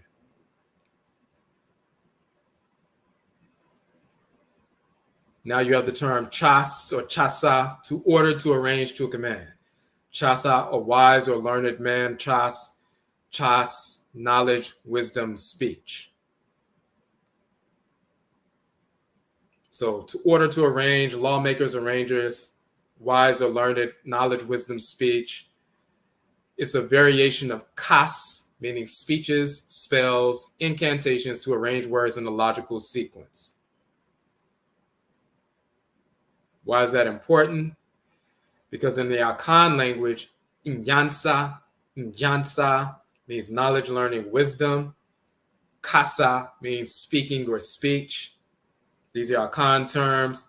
Inyansa, the ya term becomes cha, comes from nchasa in ANKH and KARKAR. It's inyansa in Akan, meaning knowledge, learning and so forth. Kas in ANKH and KARKAR, meaning speaking or speech, or proverbs is kasa in Akan and so forth. You also have kase and message and kasai. In Akan, you have the sacred wisdom knot in Yansapo. That's an Adinkra symbol in Akan culture in Ghana and Ivory Coast. You have the same symbol, brass symbol here, Abramu, the same knot from ANKH and KARKAR, same wisdom knot.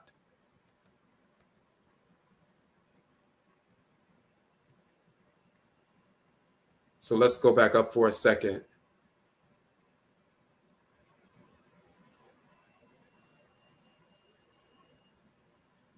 We said kas, compose a connected statement. Kas, proverb, saying, formula, charm, spell, incantation, declaration, statement, speech or defense of a defendant, word, precept. Kasu, plural, the U is plural. Kasu, speeches, proverbs, precepts. So that kas, meaning speech and all of that, and wise speech. In Akan, kasa, speaking, speech, same term. In Akan, inyansa, knowledge, wisdom. In ANKH and KARKAR, that's chasa, which becomes nchasa or nyasa.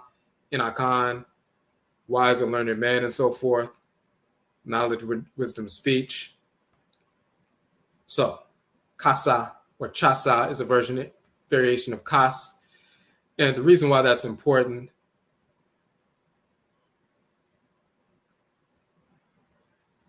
this is a rectangular shrine as well as a circular shrine in the Akan tradition.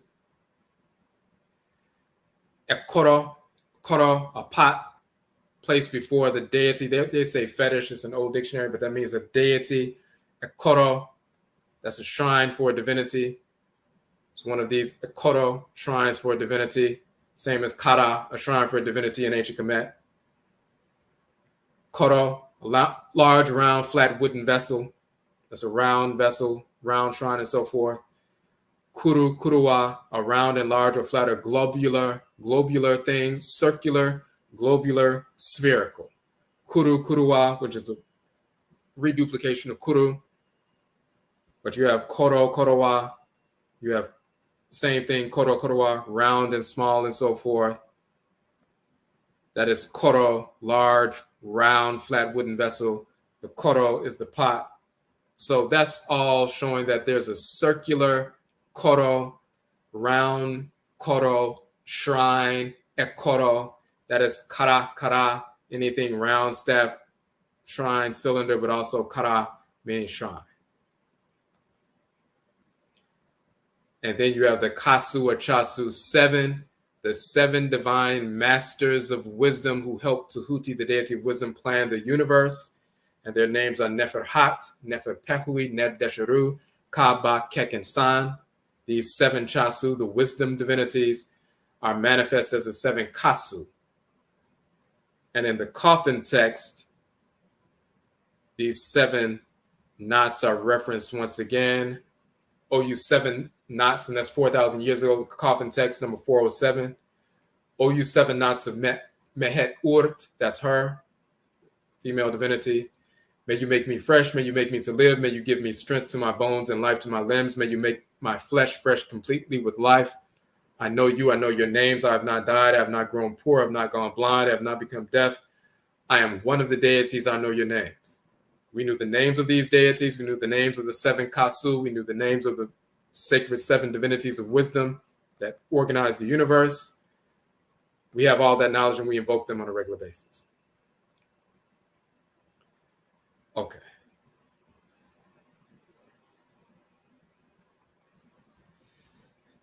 In Akan, there's a divinity called Brechiri Hunuwadie, which is a title of Tahuti. He's also called Abe. Question in the chat room. In fact, let me show you that real quick.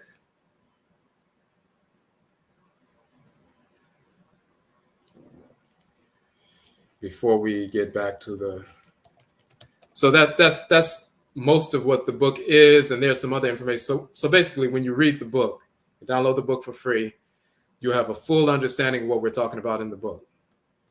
But we wrote a book called Tahuti Sankofa Fa Ni Fa, and we're showing that the divinity Tahuti in Kemet, he's called Sankofa in Akan, he's Fa in Vodun, Ifa in Yoruba, and we show all of that. And we go through some information.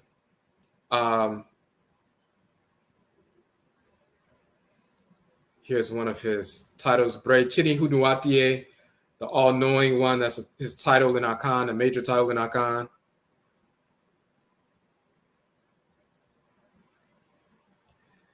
But then there's a story about him, which is important. So the male, and we always showed the balance of the male and female. So Tahuti is the divinity of divine wisdom. But Seshat is the female divinity of divine wisdom. They're both holding notched palm branches. And we show the sacred palm tree has to do with wisdom. It is called Abe in Akan, and that's the name of Tahuti in Akan as well. And she is called Abrewa in Akan. So we show that Fa is the palm tree in Vodun, which is a divinity. We show that Tahuti and Seshat, Abe, the palm tree in Akan divination, is a divinity called Abe. And there's a story about Abe and divination and so forth, but that's him operant within the palm tree and so forth. He's called Fa, the palm tree in Vodun. And then in Yoruba, he is called, that's Seshat, of course, with the palm tree on her head, her headdress. And in Yoruba, Orunmila, the divinity of divine wisdom, is called Ifa. And in Ifa, palm nuts are used in divination and so forth. So we show all of that in that particular book. Another one of the books that we have that you can download for free from our website. In this final part of the book, we just show these original terms from Kemet. We already showed Karakara and all of that. Ki or Chi, the exalted one, the deity. Chi or Ki, you see the winged disc and so forth, the one high up. Ki or Kai or Chai, which is a variation of Chi. Chai, which is contracted into Chi. Exalted one, a title of Ra. Chai or Kai, but Ki or Chi, the exalted one, the divinity, the winged disc, solar disc, and so forth. But that, whether his name is Chai or Kai, or as Ki or Chi, this is where you get the notion of Chi being divine living energy, life force energy, and so forth. They stole that from our language, Ki or Chi. The life force energy comes from Ra and Ra'ed. That's why he's called Chi or Ki, the exalted one, the high one, the one operating through the sun and so forth. And then Pa Ra is a title of Ra, meaning the God. Ra means a definite article. Pa means the or the. It means the Ra or the God Ra. They'll say the sun, but it's the Ra. Para is the origin of Parana, which is the life force energy, because Pa also means flame, fire, or spark. So Prana, that's where that comes from. We also already show yoke. Yoke or yonk is Ankh, of course. Yonki or yoki, a living being, that becomes yogi. And then female is yogini and so forth. But Ankh is also the name of a divinity.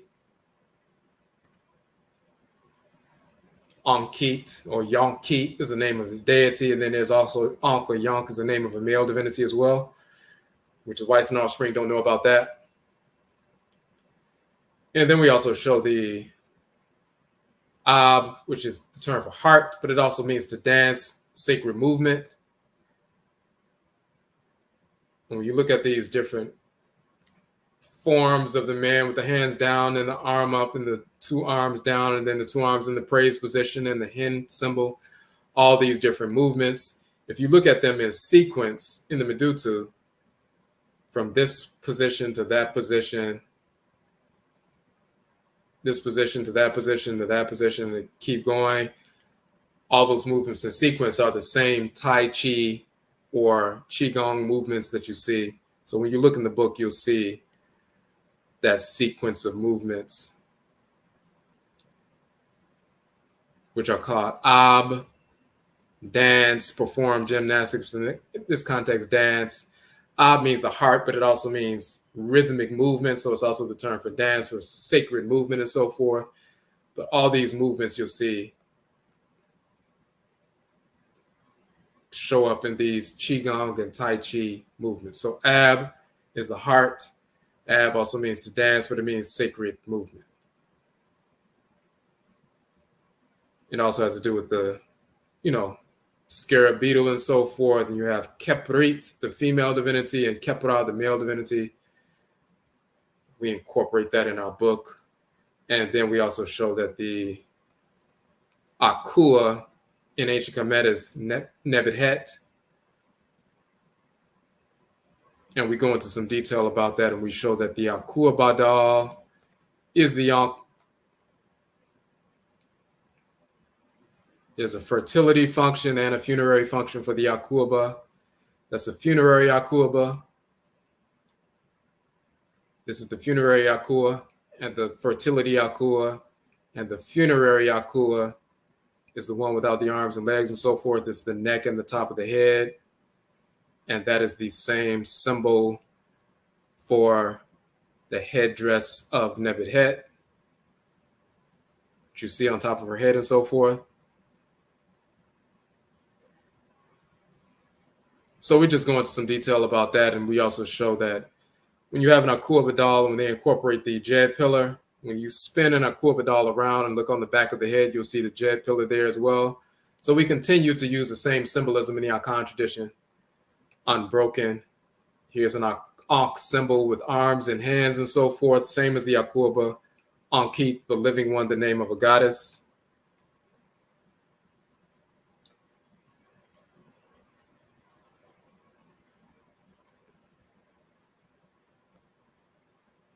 And we just show a number of different things with regard to showing that Nebet-Het is Akua in the Akan tradition. And then you have Ankh or Yonk, the son of Sapatit, form of Heru and so forth. That's a male divinity. And Ankit or Anket is a female divinity. So the Ankh or Yonk is a deity as well. There's a male deity called Ankh or Yonk or Yok, Yoga, Yonk. And there's a female divinity, Yonket, which they would say Yoga or Yoge or Yogini and so forth. But these are deities. You will never learn that in Hinduism, that yoga and yogit is a deity, because they don't know anything about that, because they stole the information. And of course, the Akuaba is representative of the tree, the hair of the person and so forth, the branches are the arms and so forth. That's what the Ankh symbol really is. So when people say that the Ankh symbol is the male principle is the phallus and the circle is the womb and so forth, that's never been accurate. People were just making things up because it seemed, plausible or deep or something. But in reality, the Onipadria, it is this symbol here. And when we go into detail about the cosmology, we know that. Plus the fact that most people who were saying that about the Ankh, they were accustomed to looking at things that the whites and offspring put forward, and then they never went further to investigate. Because if they did, and you travel to Kemet and so forth, you will see many anthropomorphic Ankhs with the arms and legs and hands and feet and so forth. That's very common because Ankh is actually a deity as well. Ankh is a male divinity, ANKH is a female divinity, and that ANKH, female divinity, is Akua, that is Nebuchadnezzar. So you'll see it's a full structure. It's not the union of the male and female principle.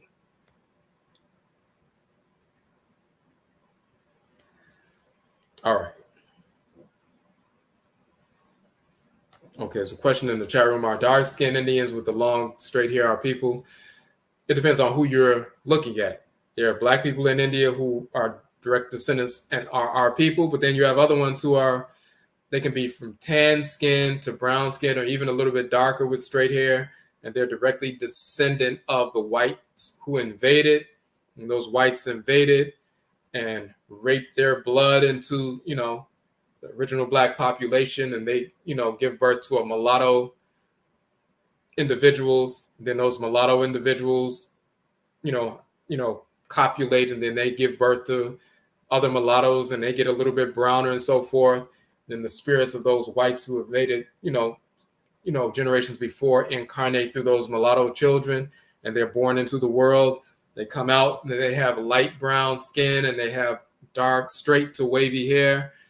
And some of them are tan, some of them are a little bit darker, but they're not our people at all. They are the descendants spiritually returning these white invaders who have reincarnated through the ones that they, you know, brought into the world. So, but it's the same thing also when you have a white individual and a black individual on the continent, and somebody foolishly copulated, for example, if they were in Nigeria and copulated with a white English woman and so forth, when they give birth to a child and it's a mulatto child, the spirit either comes from, is an ancestor from the Nigerian person, like if it was a Yoruba person, it's either one of his Yoruba ancestors or ancestors who went through the womb and came back and they're a light brown individual, then that's one of our people. But if the spirit that was drawn into that womb came from one of the white relatives of that white English female from 100 years ago, and that white spirit enters into the womb and is born as a light-skinned mulatto-looking person, looking like, you know, Kamala Harris or something like that, that is the spirit of a white spirit of disorder that's masquerading as a light brown individual, and that is not one of our people. It doesn't matter how much melanin they have. They're the spirit of disorder from one of the whites in our offspring operating through the body of a mulatto individual. So we always, whenever someone, you know, has children, we find out what is the provenance of the spirit. Does it come from the mother's side or the father's side? It is an ancestor of the mother or ancestress of the mother or an ancestor or ancestress of the father. We do that within the black population. What side of the family, just to know what side of the family, what ancestors returning, what ancestress is returning. We always do that just to know, you know, how we are to deal with the person. But especially if someone makes the foolish, you know, mistake of copulating with a non-black individual, and then you see a child is born, we already know either the child came from the black side as a black ancestor from 200 years ago that returned, then that's one of our people who was forced into a mulatto body, and now that for the first time in millennia, they're walking around in a mulatto body. They're an ancient black ancestor or black ancestors who's forced to walk around in a mulatto body and forced to have a quote unquote white mother, but that's not really their real mother. They're an ancestor who was watching over this black person who is now their father. They've been watching over him since he was a baby. And then when he grew up and copulated with this person, he drew that spirit into the world. But if it was one of the relatives of the white individual and pulled one of her people into the world for the first time in 150 years, this white spirit has returned. This white English person from 150 years ago is drawn into the womb. They're going to operate through a brown body, but that's a spirit of disorder. It's one of the whites in their offspring. That's not one of our people. And no amount of melanin is going to make them one of our people. So when we talk about race, and we did a whole 6-week course on res, It's on the site. We talk about that difference. The difference between non-Black individuals and us is not just physiological. Our spirit bodies, our sahu, we have a ka, the soul of divine consciousness and divinity in the head region. Non-Black individuals don't have that. Whether they're Hindus, Arabs, Latinos, Hispanics, Asians, and so forth, of course, white Europeans, white Americans, Canadians, and so forth, Spanish, they don't have the divinity that governs the head. Only Black people have that. So that's the difference with regard to us spiritually, spirit-genetically. So it doesn't matter if someone copulates with a non-Black individual, if they bring back an ancient Afurakani, Afuraitkaitnit ancestor or ancestress, that's one of our people. If they pull one of those white spirits, a spirit that doesn't have a Kra, soul, divine consciousness, one of the white individuals from previous generations, they're operating through a brown body, but they are not one of us. And no amount of melanin is going to make them one of us because it's not going to give them a divinity that governs the head. It's not even possible. So we know the difference, and we've always known that in our culture. People who are clairvoyant know. We do divination to find out who is this individual. Some of our people today are fools. So when they see somebody who's a mulatto and they, try to act Black or cool, and we just assume, oh, they're one of us. If they're a mulatto, they're one of us. No, they're not. Some of them are, and some of them are not. So, and only we can tell the difference. So we don't allow the whites and offspring to define race like, oh, if it's the one drop rule, if they got one drop of Black blood, they must be us. Absolutely not. The question, the ancestral spirit has no choice but to come, was wondering if they could choose from the spirit realm. So basically, they choose by the way that they conducted themselves in their previous existence, which is very important. So you're living in harmony with divine order when you're living on earth.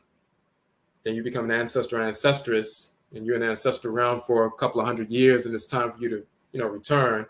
You can be drawn into the branch of the family that's still upholding culture and is still, high vibrational and so forth. Or if you lived a self-destructive life and you were alcoholic or drug addict or criminal or whatever you were and so forth, and you're still operating on that negative vibrational frequency, then you can be drawn into a weak branch of the family where you have weak individuals who are drug users or self-destructive or ignorant and never tried to do anything productive and so forth. Like the kind of person who will connect with one of the whites and offspring, and you get drawn into that because you're weak spiritually because you never cultivated yourself when you were here previously or in the spirit realm. So you make your decision based on how you, function in the world and in the spirit realm previously. But this notion of, oh, we choose, everybody chooses their, incarnation before birth, and that's not accurate either. It depends on how you functioned in your incarnation, the recent one, and the one even previous to that. It's accumulation of how you've been functioning in multiple incarnations that lead you into a certain direction. Just like in life, if you spent your 20 years, as a drug addict or doing something crazy, and then you put yourself in position to come in contact with certain kinds of people, then that's because of all the series of behaviors and activities you engaged in that led you to that point. Same thing spiritually, the kind of things that you were doing and kind of imprints that left on your spirit body, the kind of things that you're drawn to or repelled from based on the structure of your spirit, how weak or strong it is. It's accumulation of everything that you've been doing. So the way you operate, if you live in harmony with divine order or not, or if you purify yourself or not, that leads you to different places. All right. Okay, so we want to go ahead and end it now because we went beyond the time frame that we wanted to get to and so forth. Let me just show you our web link.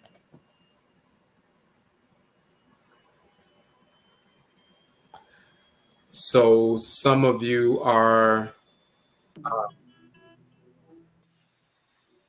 that we have our upcoming Susu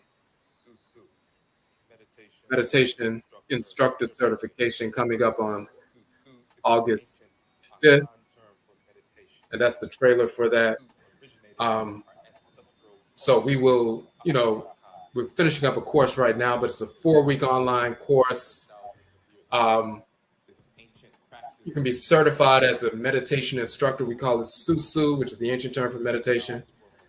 And once you have your certification after the 4-week course, you can take that certification for self-employment. You can conduct Susu or meditation sessions in schools, places of business, community organizations, women's shelters, a number of different places. And people pay between $100, $200, $300 for you to come out and do a 30-minute session to enhance learning outcomes with youth or to enhance productivity at work for people, places of business, to lessen depression, anxiety. So basic 20-minute, 30-minute, or 40-minute sessions. That's what people pay for. So they typically look for a credential. So you learn, about the culture and cosmology and so forth. But we introduce these practices in an introductory fashion. So taking, you through a 10-minute meditation session like you see here, in many schools do that now, to help with behavior with children, to make them more focused, 10 or 15-minute session. After school programs, shelters for women or families and so forth, drug addiction, group therapy sessions, community organizations, or if they have a cultural event and they have somebody do a meditation session, we show how, the various benefits of meditation can impact us in a positive capacity. So you can get paid, when you have that that certification. So that's why we put forward the certification course. And we've been teaching, we've been teaching meditation for over 20 years. We published on it for the first time 20 years ago. And we've been teaching that, youth as well as adults for the past 20 years. But this is the first time we did a certification course. We've taught just that practice, just in general. But for people to get a certification course, instead of our people having to go to some other center, spending thousands of dollars or $1,000 or something to learn some Hindu approach to meditation or some Buddhist approach to meditation or some pseudo-white New Age approach to meditation and so forth, and having to pay them to get a small percentage of accurate information and a large percentage of misinformation. We need to get that through our own people, and then you utilize that certification to employ yourself. And some people do it part-time, have a couple of places they go once per week, an after-school program or a business, do a couple of sessions per week and make $200 or $300, $400 a week. Or some people set up something once a day for 3 or 4 days or 4 or 5 days, and they go to different places, a different place each day, and generate $100 or $200 or $300 a day, and then they make that a business, full-time employment. So it just depends on how you want to conduct that. So the next course is coming up August 5th. So you can register for that. And all of the information is on the site, the Susu site.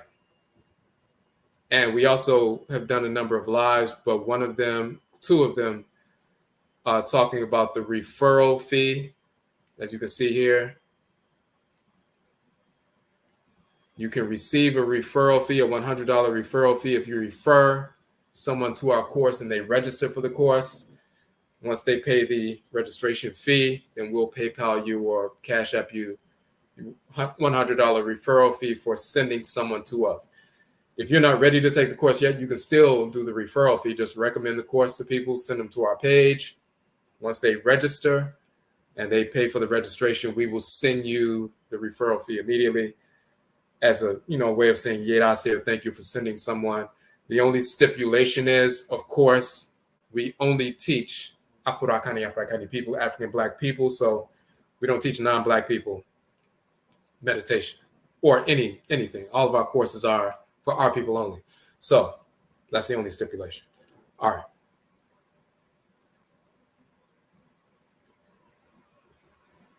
So that is that information. Okay.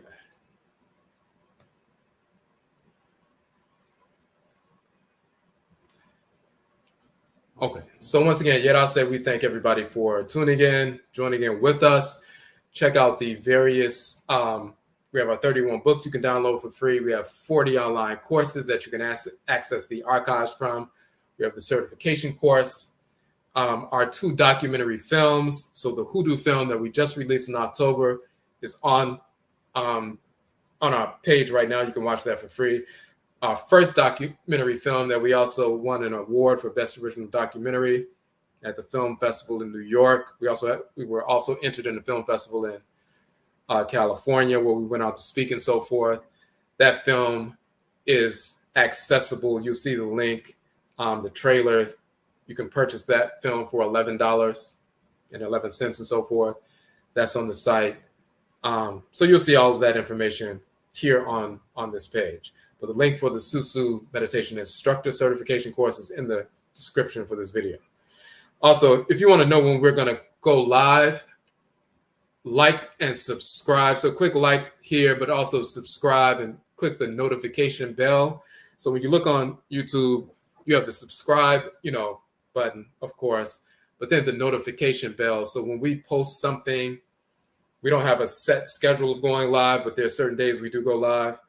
You can click the notification bell and subscribe, and therefore you'll know whenever we're going live. You get a notification in advance so you can check it out. Okay. So once again, I'll say we thank you for joining in with us. And Gebeshabio, we will meet again. That's it.